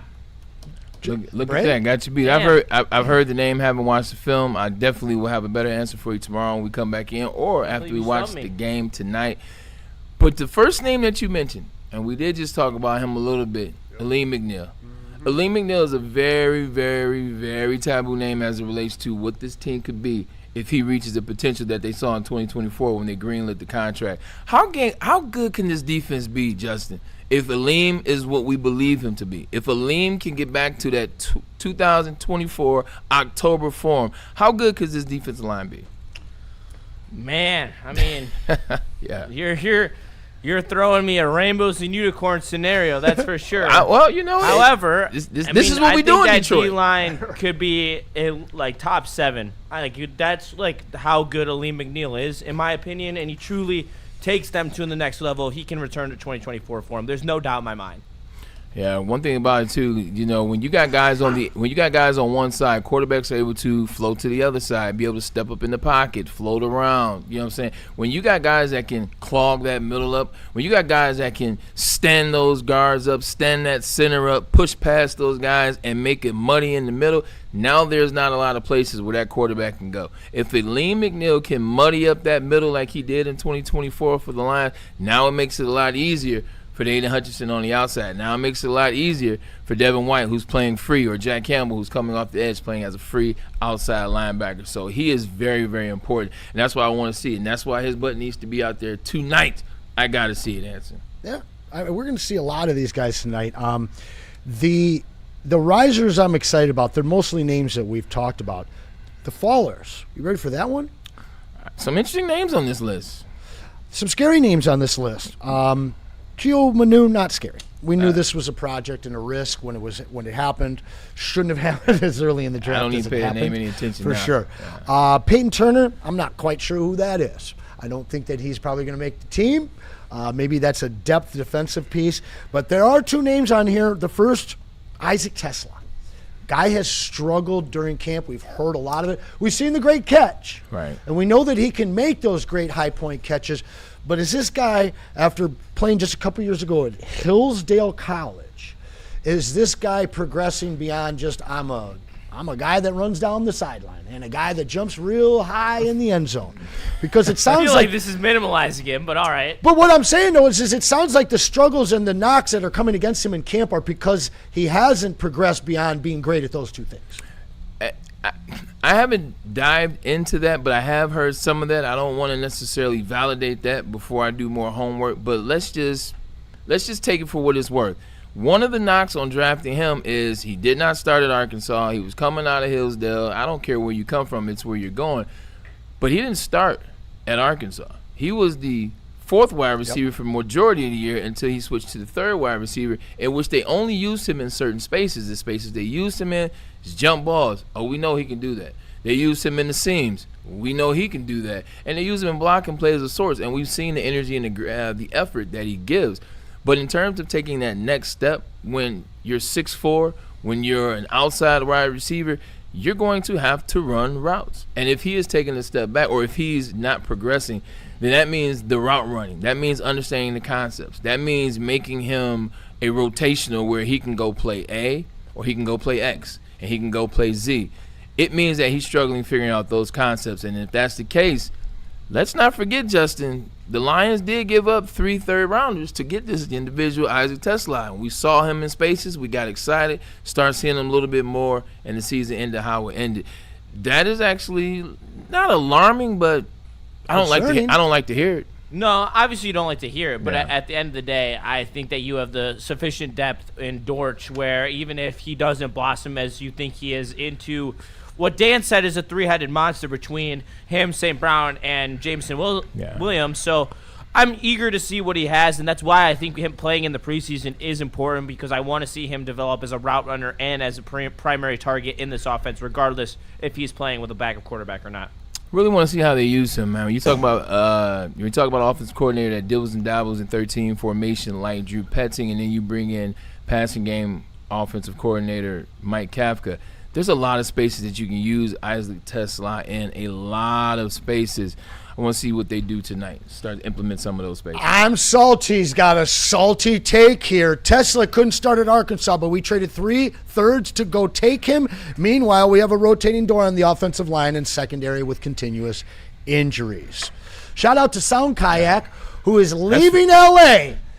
and moving back to Michigan. We're friends now, by the way. You guys are friends now? We are friends now. Shout out, Michael. Well, shout out to you, shout out to them, and we wish you peace and we wish you blessings on your return and your journey here. Getting back to Salty's comment, I mean, it's an older comment, but it is a true comment. It's so true. It is a true comment. One of the biggest things was depth pieces with those 3rd and 4th and 5th and 6th round picks that you didn't necessarily use over the past couple of years. But we're past that. We're here now.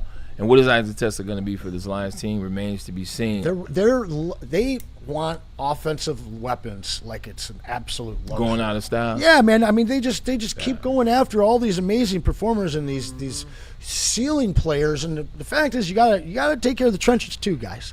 And I love that you drafted Blake Miller, but he's got a real point there, man. I mean, some of these guys that you're jumping around and taking these big risks on and spending capital to do it, like Gio Manu and Tesla both being on the fallers list, along with Ennis Rakestraw, who is the last one on here, because we heard some really good things, but now we're hearing some concerning things as well. And I just think that there's far too much hope being placed on a kid's back that hasn't played a regular season game yet. You know what the best thing about these conversations, though, and these comments is this isn't July.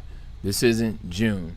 This isn't May. This isn't April. Hell, this isn't even the first 8 days in August. This is the night where the Lions preseason game happens. You know what I mean by that? We'll get to see it. we'll get to watch Isaac Tesla and see how his route running ability is, how he's progressing with learning the offense. We'll get a chance to see Ennis Rakestraw and if he actually is falling or if he actually is playing at a level and a clip that they didn't necessarily believe he was going to be able to play at. We'll get a chance to see it. Like, there's no speculation. There's no more coming up here and trying to figure things out.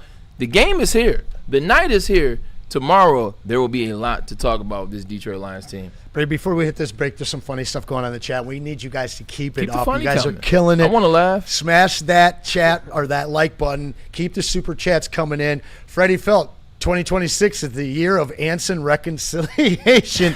I don't think Teddy is on that yet, but maybe. Who knows? You never know. So what's the biggest reconciliation piece? Would it have to be the New York? Oh, the peasants were never reconciling.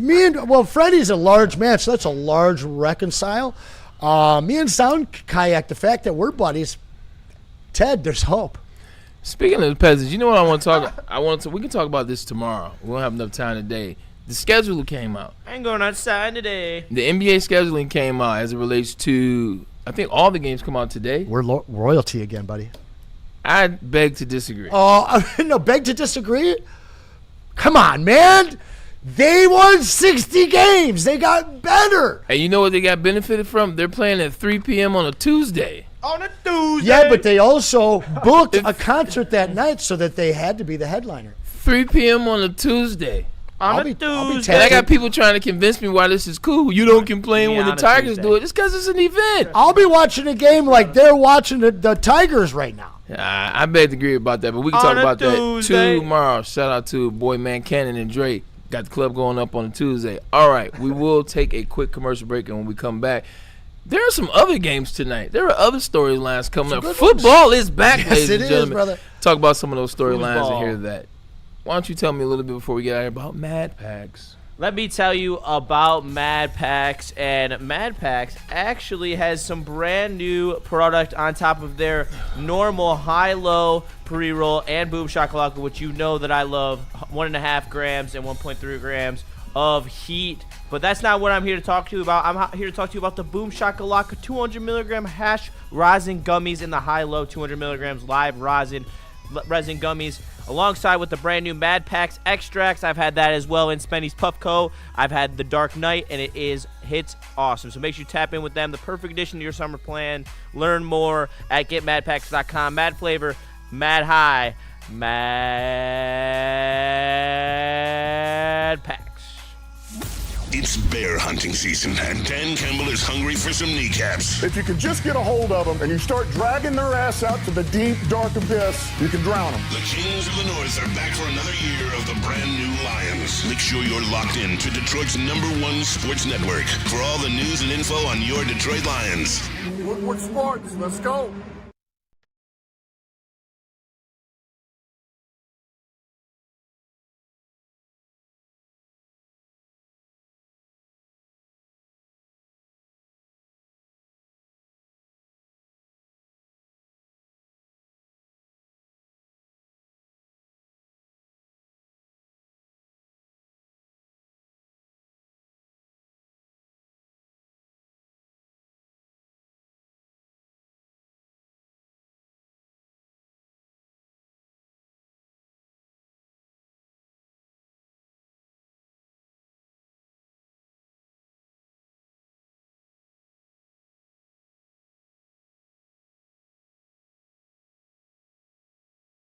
Finally, life-enhancing LASIK surgery at a price you can afford. Michigan's most experienced eye surgeon, Dr. Yaldo, is offering the most advanced LASIK at just $1,699 per eye, regardless of your prescription. Imagine not just being free from contacts and glasses, but actually seeing better without them. This limited 2026 spring offer is thousands less than others charge. Go to YaldoEyeCenter.com for your free evaluation and save.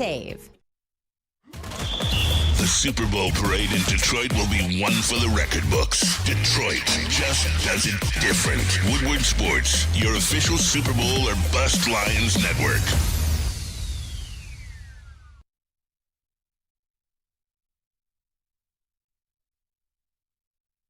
Right now. Arden Jakes, you know what time it is. My apologies, I was over there occupied, but occupied for you. Tonight, We will be at Art Jake's in. See, I forgot already. We'll be in Art Jake's in Clarkson. There it is. Shout out to Clarkson High as well. We'll be out there. 80 TVs, wall to wall. The crew will be there. Everybody will be there. We are ready for Lions season. The Lions take on the Bengals. It's tonight. It's Art Jake's. They got the menu. They got the bar food. They got the other menu. And then they also have 22 beers on tap. It is a party. It is a vibe. It's also Thursday, man. Thursdays when I was in college used to be the night. Tonight is the night. The Detroit Lions. Meet us there or be square. If you want to get hammered with someone, I'll be there. Justin's definitely going to turn it up. You know what? Just like you should turn it up for a state's title agency. The B-Side and his team over there, they do an amazing job because they have years, 20-plus years of experience. The expertise he and his family provide is top-notch. They do things the right way. Buying or refinancing, this is the place to come. This is where you get it going. For all your title needs, call Mr. Deeds. And we are back. What you got? I got 3 super chats waiting from Rando Smalls. There's a name, Rando. That's right. I held one back from early because it was about the Tigers right after that first run was put up on the board, which they do currently lead 2-0 in the bottom of the 8th. They are up to bat because they are home. Randall says, get out of the Tigers' way, MLB. World Series bound, baby. Right, love relax. that energy, Rando. He comes back with 2 more $2 super chats. The 3 biggest lies, checks in the mail, etc., etc., etc. And then finally, he likes the reconciliation. $2. He says, can't we all just get along? Spencer Torkelson just hit a single, so the Detroit Tigers are now single RB, so now the Tigers are up 3-0. There we go. See, nice single. Yeah, one out. And there we go, as the Tigers are in the bottom of McGee with the run. Let's go. McGee. And we are Does the Magoo nickname bother you? Like it does bother some? It does. It does? It does. Because when they first came up with it, I said, I don't like the Magoo. I like K-Mac. Like it's K-Mac. very simple. I like K-Mac too, but Magoo is He's a professor. But Magoo is when I get it. No, he's not. He's a blind old man that can't drive. But he was a professor. I've never seen the highlights of him being a professor. I've seen the highlights of him be a blind old man looking for parking and trying to figure it out. I don't even know who you're talking about. Mr. Magoo. No, you don't. It's a cartoon from like the 1960s, if you will. I was so confused. Before our time, to be honest. There are other games on tonight. Lions take place at 7 p.m., but there are other games on. I'm going to go through some of these games. You tell me, what are you looking for if you're going to watch this game? Second game tonight features the Green Bay Packers and the Pittsburgh Steelers, as we got the slate right here. Anything from that game? Mike McCarthy now the head coach in Pittsburgh. I feel it was a lateral move, if you will. Also, maybe I want to see the Green Bay wide receivers, see what they're looking like. Yeah, the Green Bay wide receivers. I do. I said Green Bay. Don't try it. No, Mr. Golden, I want to see that kid actually show his first-round pedigree. But honestly, it's the Steelers running back competition. It's what it's all going to come down to in this one. Anything out of that game for you, Jay? I think I can just say that I will not be watching any other game outside of the Lions game unless it's on at Art and Jake's, which I don't know. It probably will be, honestly. TVs. Okay, but the Lions should be on all of them because it's Lions season, in my opinion. Okay, that's just my personal opinion. You don't have to watch these games to want to see. So I give you an example. For me right now. Oh, okay. You want a storyline? I thought you were asking me if I was going to watch them. No. I'm gonna be with you. I know what you're watching. We're watching the same thing, which is there are other TVs. In fact, Art and Jake's has 80 wall-to-wall TVs, which will be not just showing the Lions game, but many others as well. Who the hell is the quarterback in Indianapolis? Hey, that's what I'm talking about. Indianapolis Colts take on the New England Patriots. What does that quarterback situation look like? Because right now, is it Anthony Richardson Sr. versus Riley Leonard for the job? Or is Daniel Jones coming back? These are interesting things to me, maybe. I think the running back in Pittsburgh is more exciting. Let's just go back talking about the Detroit Lions then. Back to the Lions. I have a storyline I like. I'm sorry. I thought Anson was going. What you got? I'm excited to see Mendoza play at 8 p.m. Okay. There you go. I'm excited Cousins to see the starter currently in Vegas. Cardinals. Yeah, dude. I don't even know what they're doing with that shit. Like, why are we paying him another $30 million? That's ridiculous. But I digress. I'm also excited to see Cam Ward and Carnell Tate in the Titans game. I'm big Cam Ward believer. And then last but not least, That's all. No, I can't stretch it for more than that. Well, you said one I know Bray likes. I definitely want to see what Cardinal Tate is talking about. You're talking about the number 1 overall receiver. A lot of people don't necessarily agree with the pick coming out of Ohio State, drafted 6th. I didn't know he was going to go that high. He went 6th overall. I do want to see what he and Cam Ward look like because, like Justin, I too believe in Cam Ward's talent. Getting back to Mendoza, though, and Kirk Cousins, it's the old school NFL adage, just the buffer system. Hey, look, we were a completely terrible team last year who had a horrible offensive line. You did go out and get Tyler Linderbaum to the tune of cheese. I forgot what his contract is, but I know it's up there. You went out and got Tyler Linderbaum, but you're still trying to figure out the offensive line. You're still trying to figure out what Trent Tucker and the wide receiver crew can be. I don't know if you throw Mendoza into the baptism of the fire. Not yet. Not with that Raiders team. I mean, you and I grew up in an era where you sat as a rookie quarterback. Aaron Rodgers didn't play till 2008. It worked for him. It worked for Jordan Love really darn well. And same team, too. Yeah, and you've got a team that, I'm sorry, but whoever's under center in Vegas is going to be on their back a whole lot this year. Right. And you don't need that to be your high-paid number 1 pick. So let that be the old guy, the old Spartan. Shout out, go green. But Cousins is not long for the league. Yeah. Let him take his licks because he made his money. So that's a great move out of them. I wouldn't want to see Mendoza starting until the last third of the season at earliest. Getting back to that Green Bay and Steelers game, and we can get back to But they could have done that without paying a guy for 4 years, $180 million. That's all I'm saying, all right? They didn't pay him, no, did they? Yeah, they did. Didn't he get 2 years, I thought that 30? Aren't you talking about the Atlanta deal? No, I'm talking about the deal that Vegas gave him. Vegas gave him another big deal. And I will pull that up. Please, I think at 2 for 30, which is still 15 a year. Yeah. So while we're talking about that game, though, we kind of glossed over the running back competition. Yeah, we did. If you're in fantasy, this is a very important one because Rico Dowdell was unbelievable last year. Yeah, shout out was Rick Dowdell. Rico Dowdell.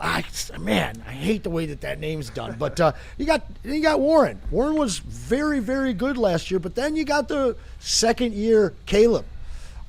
This is another guy that I really do like in Caleb Johnson. Big guy that, upright runner from the Big Ten, but could be their thumper. One of those 3 guys is going to run away with that job. I think it's Rico Dowdell. Yeah, I think it's Rico Dowdell as well. I also had him in fantasy last year, and he won me a couple games with some big numbers. He had a good team, just fell a little short. In and out of the backfield. Yeah. 2 years, $12 million per. That's not a bad deal. I thought it was 4 years. It's all good, man. We got you. That's what teams are for, man. Yeah. That's what teammates are for. Thanks, guys. Appreciate it. Arizona looks like they've got a real quarterback controversy as they Carson Beck's hurt, though. He's not playing today. Carson Beck's hurt. No. He is. Yep, he got hurt on Thursday. Do we have a quarterback controversy regardless of that injury? I mean, there's Jacoby Brissett is not a starting quarterback in the NFL. I mean, you at least got to see what you have with Carson Beck. And at Georgia, like he was before that injury, he was projected to be a first-round pick. So he has the pedigree.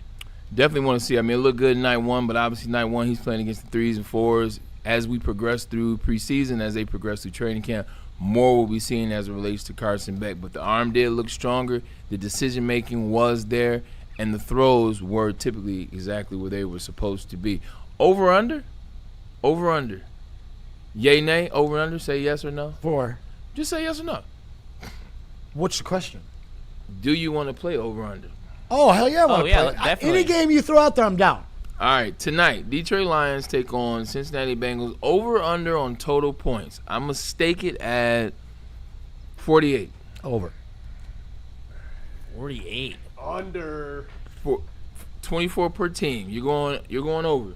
Preseason game 1, mistakes, missed assignments, also taking some defensive chances. touchdowns. Okay, kick returns. If you will. Why not? What do you get? Fun. I'm cool with some fun. Over, under, Cam. I'm going under. It's gonna be, not completely ugly, but it's gonna be sloppy. Okay. A lot of times I feel like. Justin, you saying? I'm gonna go under. That's too many points for an NFL game, even preseason. If we remember the Hall of Fame game. 63 points between the Carolina Panthers and the Arizona Cardinals. I know, but they were slinging it. They were slinging that rock, man. And both quarterbacks were playing unreal. Like, I don't know if we're going to see that level of quarterback play tonight. I'm going over. Yeah, my man. I'm going over. We're going to have some fun with this. I think you will see something out of Altmaier as well as Dobbs. Also, we've been talking about Isaac Tesla and Dortch. I think they want to get him established. They want to get those guys into a rhythm. I think you see some points being put on the board by both teams. I know one team's going to put some points on the board. I don't know how long they're going to play, but Joe Burrow and the Bengals will put points on the board. All right, total offense for the Lions. Over under 285. Ooh. Last year, their first preseason game, they were at total of 210 yards. I'm going to go under. You want under as well? I'm going to go with Justin this time. Over under 285, Lions total offense. 285. I'm going to go over. Oh, he's going over. Cam? I think over as well. Over like but under? Over. They like the yards. They just don't like the points. Yeah. Okay. I'm going over as well. I think you get some sneaky quarterback rushing yards in there, mixed in with some rushing yards, Josh some passes, Dobbs. 100%. I'll go over as well on that. Over or under on fourth down attempts. What's the number? What's the number? Yeah. Combined between both teams? Well, I was going to say Lions. Okay, do Lions. You're going to say hard too? 1.5. Over. I go under. Under. Yeah, I'm going under. I don't think we'll see any, realistically. Yeah. I don't think we'll see any.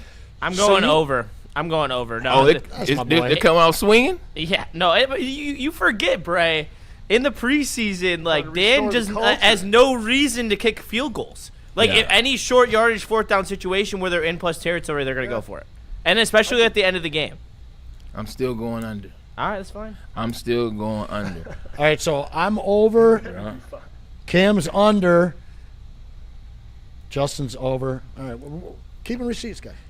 Any player on either team with 100 yards, non-quarterback. Yes. Okay. Tesla. Oh, Tesla with 100 yards. I like it. I don't know if he's going to play that much, Cam. I don't know. I'm just being honest. Yes or no? Yes? He said yes. Yes. I think yes. Justin?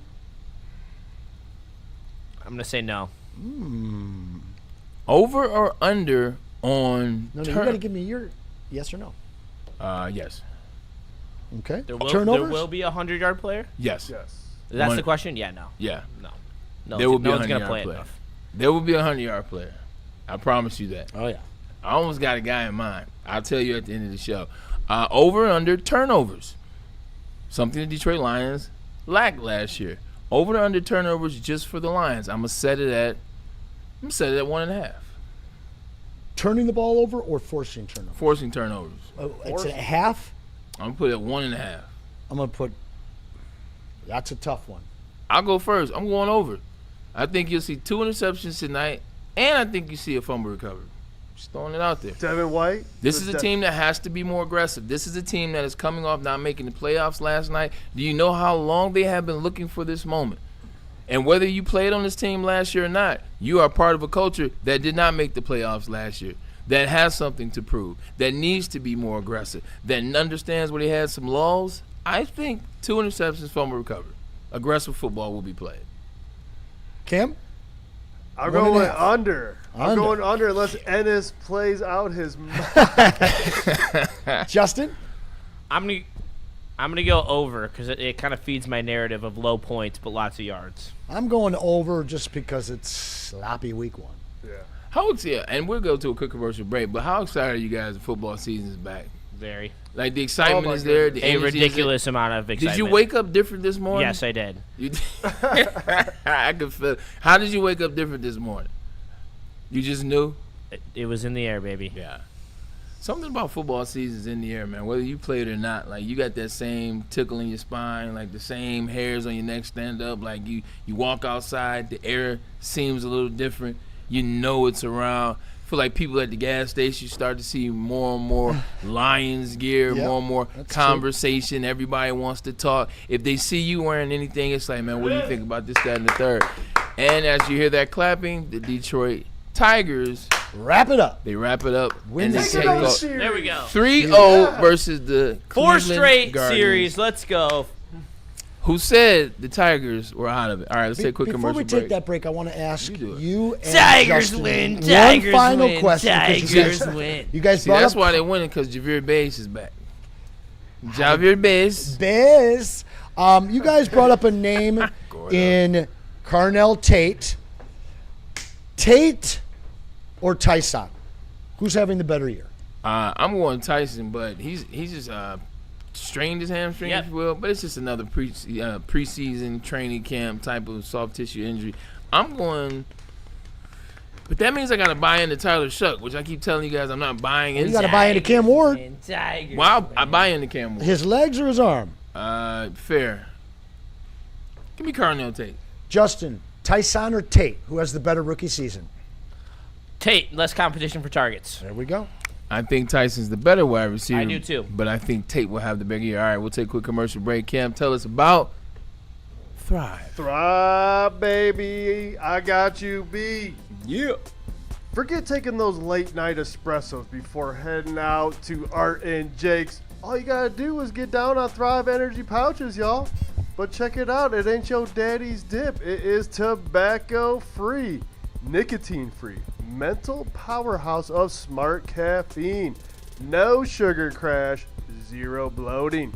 Thrive can be found online at dipstop.com. Remember to use that promo code WSN for 50% off your entire order. Found exclusively at all Market Fresh and Market Square locations. Thrive Clean Energy. Stay flipping work, y'all.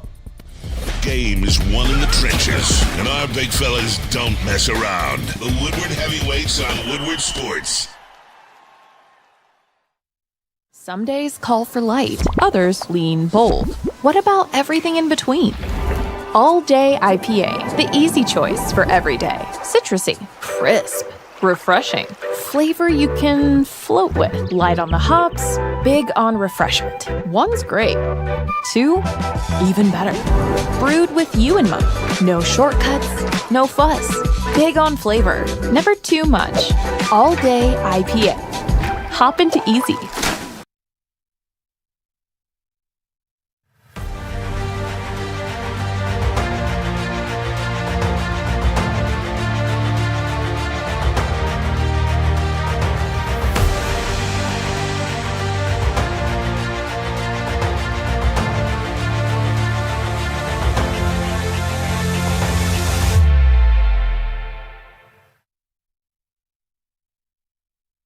You're building a whole combat sports enterprise in the heart of it in Detroit, and that's what I think is the coolest. I think with opportunity, right? Like you said, maybe you like to punch people in the face for real, and you know you want to be a boxer, and you have an option there. Maybe you don't like getting punched in the face, and you want to make, you know, you like the theatricals and the storylines, and so you have an avenue here. Maybe you start at one and then want to change to the other. I don't care. I just want you in the building and know that you have some place to go to explore that. Just having the ability to, what do you want to do and how do you want to do it to the best of your ability? And, you know, it all starts with the kids. Bet you can't guess where I'm going after the show. I need to re-up. So I'm headed to Loom, one of their 40 locations in the great state of Michigan. I'll be headed to the Berkeley location, 12 and Woodward. I'll be seeing MJ or one of their amazing employees because their staff is so knowledgeable, so helpful and kind, and their locations are so clean with amazing product, and we want to save you 30% off. That QR code, or just head to loom.com. Either one when you get there, WSN30 is your code word to save you 30% off. And we're going to do exactly that off your entire order each and every time. But Loom's got your back too. Your first 3 trips, they got some free stuff for you. And it's nothing small. It's pretty impressive, just like every Loom location. So check them out at loom.com. Big and impressive. And we are back. And as we are back, the Detroit Tigers seem to have found a little bit of rhythm, and they are back as they wrap up a series against the Cleveland Guardians, which they took another series. They won 3-2 zip. Justin, where do we go with this conversation as it relates to the Tigers, man? First question for me, is the rotation finally finding some late summer groove or rhythm? I mean, absolutely. I mean, the young guns are pitching great. I mean, we just saw them pitch a shutout today with the bullpen. I mean, they had the A arms in there today versus yesterday with the Jesus and company, which was good to see. I obviously didn't get to see the whole game because I was busy at TD. And however, very true. The Bats are alive. They're playing good ball right now. It's 4 straight series wins. Without Skubal, we're getting some momentum here. We're inching up into that last wild card spot and up on the White Sox. We're gonna have a chance. If the White Sox lose, man, tonight they're in some trouble. A series win for us, and we are ready to go. So let me bring in Gordo Jones, baby. There he is, baby. Wild card Tiggs. That is what I am talking about. Are you guys not excited? Are you guys not having fun? Come on. I got to push back, bro. They're not the wild card. They're the division champion Tigers. With the sweep, yeah. That's happening. Yeah, I believe that. Okay. Wholeheartedly, I believe that we're sweeping the Chicago White Sox. I mean, I know there was a lot of doubt with this team. They went 6-22 in that month that we shall not speak of. But this team, day in and day out, is setting history, and I think they will continue to do so. Kenley Jansen took care of business again tonight. Listen, guys, it might not be pretty, but he's starting to rack up a couple of saves. So shout out to him. Oh my God! And Tyler Holton, a guy that I was all over in the beginning of the year, in a bad way. Well, I've had to turn a new leaf. Tyler Holton's probably your most valuable left-handed reliever. No doubt. And at this moment, I have a score update as well before we go any further. This is from the White Sox game. They are currently down 8-5 in the 8th inning to the Reds, which would inch us even closer in this race. One of the conversations that you had the other day is you talked about the White Sox being a young team, not necessarily knowing how to maintain that lead going down the stretch. Can the bullpen hold up under this heat, though? Because there's a lot on this bullpen coming down the stretch of games. Can they hold up would be my question, Gordo. I would say yes. I would say you have enough with your bats to, like, Cleveland is a team that you're not going to score a whole lot against. They have fantastic defense, you know, solid starting pitching as well. So the numbers in this series aren't going to blow you away. But when you get to some teams that have some very vulnerable starting pitching and, you know, also have brutal bullpens, you're going to see these bats absolutely explode, and I think that's going to be more than enough to cover for our very own bullpen. Here's a fair question for everybody on the desk and everybody on the show today. Going into the season, it's always who is the infrastructure for the Tigers? Who are the structural pieces? Who is the core? Who is the core group? Now that we're almost at the end of the season in 2026, who are the core players? Because I feel like a couple have been added to maybe that core, the core talent for the Detroit Tigers. Go Gordo. Yeah, no doubt. I mean, the first piece that I will say is Riley Green, and you can tell right now with this team that they are missing him. But you know, even without Riley Green, this team is still finding a way to get it done. That core of guys, Spencer Torkelson is your most clutch hitter right now. He has. That's just think of that comment compared to every one of the past seasons as it relates to the conversation surrounding Spencer Torkelson. Can he sustain? Can he maintain? I don't think so. And now you're saying that Spencer Torkelson has come a long way. Yeah, and this is the perfect time for it because what he brings, to this lineup, like it's absolutely crucial for him, to be bringing guys home, getting those runs in, and that's exactly what we're seeing. And it's very surprising to see, especially when you have guys like Kevin McGonigal and Dylan Dingler, who earlier in the year were your only two bright spots. Now starting to take a little bit of a back seat. Kevin McGonigal had a solid day today. We saw him have a base knock that eventually set up a little bit of a run to put the Tigers up 3-0 towards the end there. And, he's had a couple of errors in the last couple of days, though. So, while we're starting to see our, best players slow down a little bit, we still have enough, guys in this lineup to take care of business. Well, as Zach Soap in the chat calls you Slappy Gordon, I do have to push back a little bit. The bullpen is not ready for a serious run, but there can be help on the way in the form of Jackson Jobe and saving prospect Ryan. So this is that's a new name. That's pretty this good. Is a situation where you have guys that you're developing long term, young guys. And I don't know, River Ryan is 28, but he's still a prospect. Yeah. both of these guys, they have designs for them to be starting pitchers and be in the rotation, but that doesn't have to happen this year. Job can dial it up, and so can River Ryan.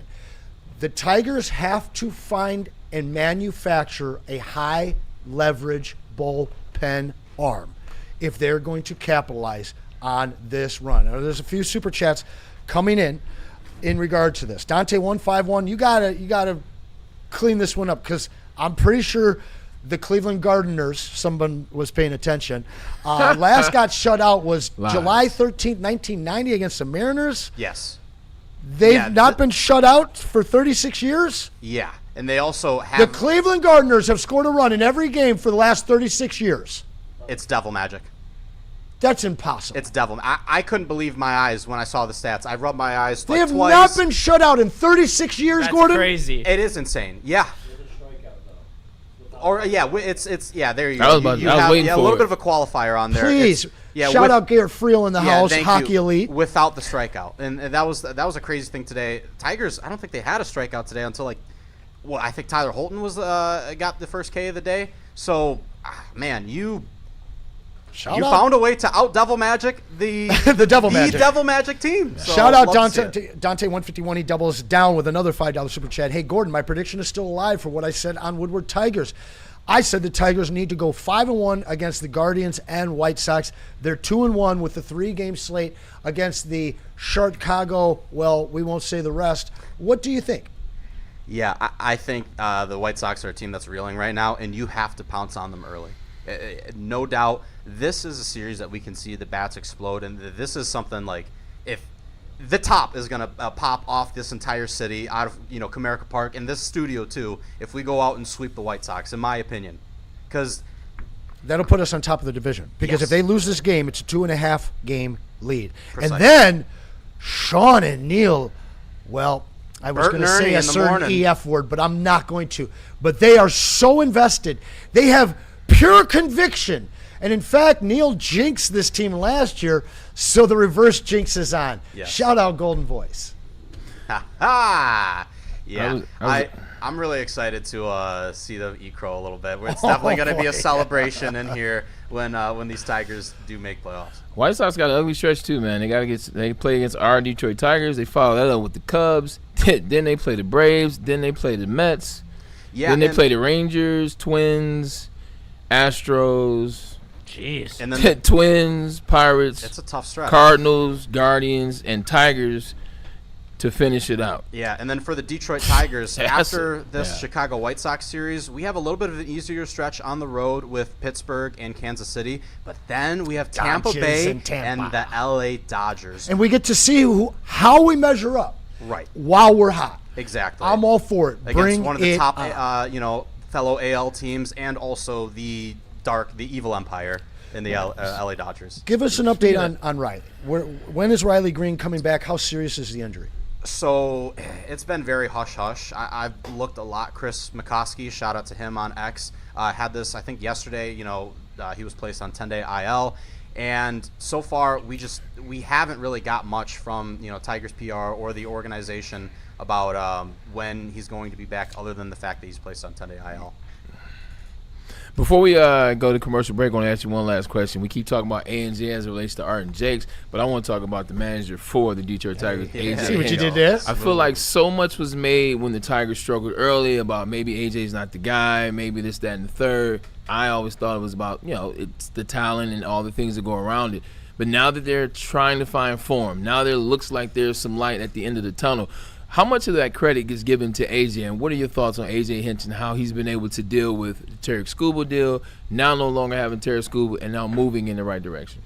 Yeah, listen, you got to let AJ cook. And earlier, AJ had bottom-of-the-barrel, terrible ingredients like Jake Rogers and Jahmai Jones and, a lot of these defunct guys that just weren't doing it anymore. Now you have guys like Hao-Yu Lee, Eduardo Valencia, young, promising players that you can, slot in plenty of different roles. And also, you're not asking a Zach McKinstry to be, like a heart of the rotation guy. You're letting him thrive in that bottom of the lineup, that 9 spot, and just, letting him plug and play wherever.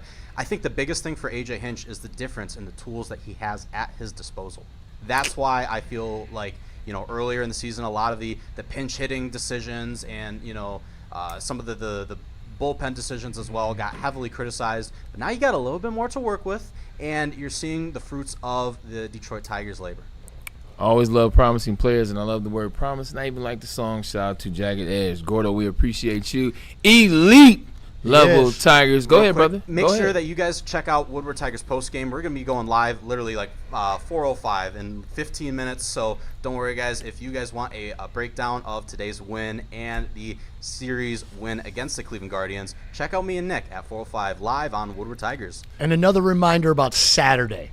Gordon will be joined by Maz, Broder, and Rogelio and the Woodward Room in Pontiac for the Dream Cruise at Jars Block Party. I'm excited for you guys for that day. Oh, I'm thrilled to be able to be on a show with those three guys. Legends, those great baseball minds. Yes. You too, man. I'm really excited. I appreciate that. What time is this? 12. It's 12 to 12 till 6. The actual stream will be from 3 to 5. That'll allow you to catch the last 3 innings as well as the post-game show, which they'll be working in. I mean, baseball and cars, does it get any more America than that? America! Boy, oh boy, you guys are something else. I may make that. I got to go to Eastern Michigan's football practice. My wide receiver coach, Eric Campbell, is now the wide receiver coach at Eastern. So I think I'm going to go check the Eagles out, practice that morning, and then I think I'm going to mess with you guys on that Dream Cruise. Gordon, I appreciate you and your elite ball knowledge. We got some big super chats we're going to get to when we come back. So make sure you get the other super chats, and we got some awesome news for all of you that have been super chatting. Smash that like button. You got us over 100. Let's get to 125. And, of course, share the stream. I don't like to forget, Justin, but I do like amnesia.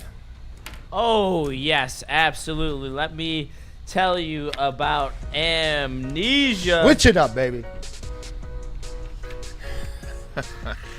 They're not promoting it at the moment, but that doesn't mean that you shouldn't buy it. That's the Switch. 3 ways to enjoy it. 2 flavors. They got all you can need, the sativa, the hybrid, and the indica, and it hits like a dream, but not as big of a dream as the Bubble Hash glass tip infused blunt that they are now selling at Amnesia, combining premium Bubble Hash with a sleek glass tip for a new way to enjoy a classic. It's the latest addition to the rapidly growing Amnesia lineup, and it's available now at your local dispensary. So make sure you tap in with Amnesia today, a smoother way to stand out. It's bear hunting season, and Dan Campbell is hungry for some kneecaps. If you can just get a hold of them and you start dragging their ass out to the deep, dark abyss, you can drown them. The Kings of the North are back for another year of the brand new Lions. Make sure you're locked in to Detroit's #1 sports network for all the news and info on your Detroit Lions. Woodward Sports, let's go. Finally, life-enhancing LASIK surgery at a price you can afford. Michigan's most experienced eye surgeon, Dr. Yaldo, is offering the most advanced LASIK at just $1,699 per eye, regardless of your prescription. Imagine not just being free from contacts and glasses, but actually seeing better without them. This limited 2026 spring offer is thousands less than others charge. Go to YaldoEyeCenter.com for your free evaluation and save.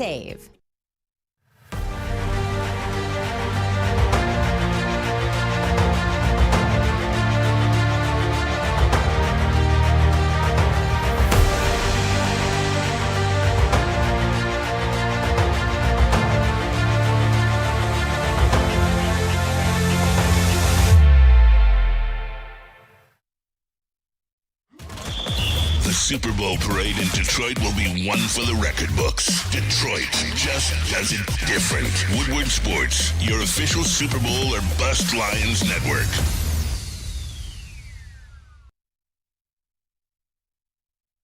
Let me tell you about the Massage Chair House. And if you're looking to upgrade your relaxation game, there's no better place than the Massage Chair House with Dr. Eric Duncan, the wellness doc. Tap into his YouTube channel with the QR code above my head. Scan that and you will go to check out all the latest models like the Osaki and the Infinity, and they have the largest massage chair showroom in the great state of Michigan, so tap in there in Bloomfield Hills. And also let me tell you about Gold Crown Royal Jesters, 1.5 gram total coated in keef, live resin infused, no canoeing, and they are the OG in the game. They've been around for as long as I can remember, so make sure you tap in with Gold Crown Extracts today for all your cannabis needs. Tomorrow I want to debut a segment. It's called What Did You See? I feel like often enough times we come in here and we're the analysts. We do all the analysts. We do all the breakdown. We act like we see it all. We know it all. But you guys watch TV. You guys watch the games. You guys have a level of knowledge about this stuff.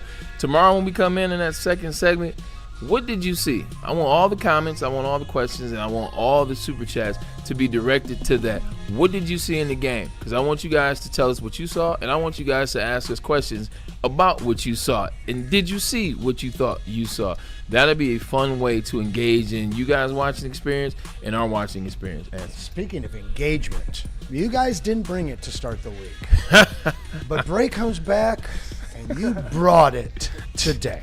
Shout out to the 13th. So, first and foremost, I'm going to kick things off with the $50 super chat from our longtime friend, Mr. Mike Reed. I don't believe you're still in the chat, but we ain't forgetting about you. What up, Doe Bray, Anson, Justin, and Cam. What Gibbs up, Doe? Signed jersey. Let's go. And yes, we did tease it last week. My man Bray was in a celebrity classic golf outing Monday morning for charity, so he wasn't able to be with us.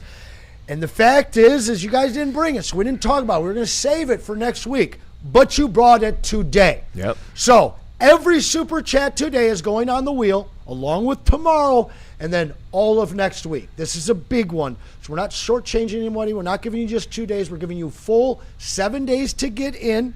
One of those days next week, it's not going to be Friday, but one of those days I will be doubling your super chats for spots on the wheel.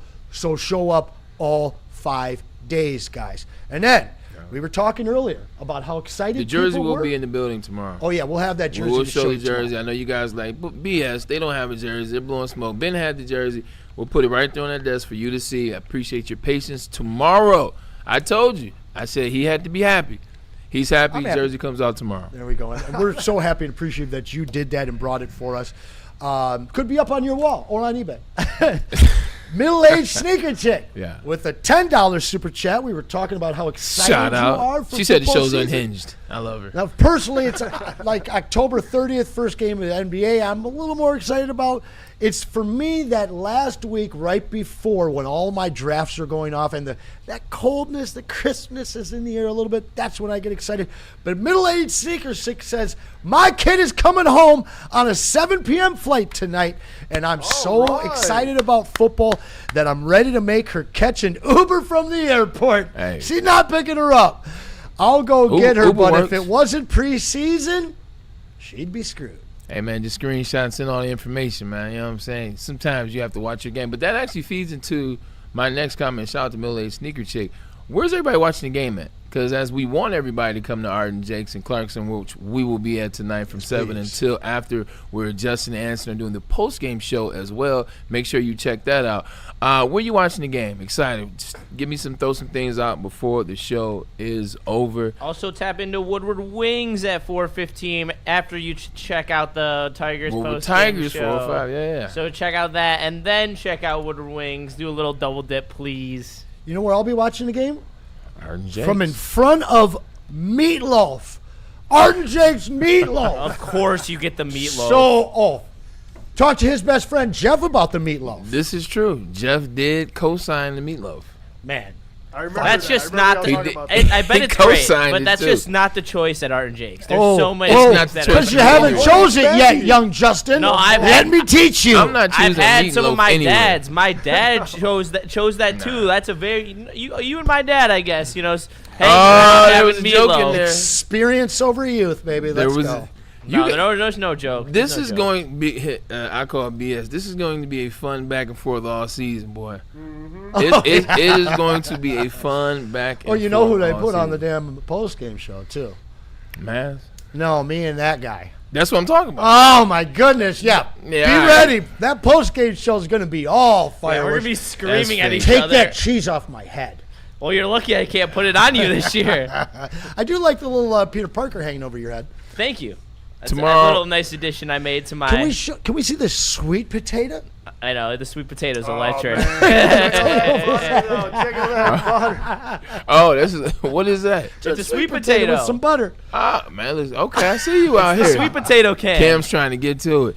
Look, He's always trying to get to the sweet potato. Appreciate you guys joining us to show today. It was a beautiful show. I appreciate the engagement. Once again, we have that Jahmyr Gibbs jersey for you tomorrow, and we will give it away next week. The Super Chat started today. They will go towards that. Shout out to Anson on that.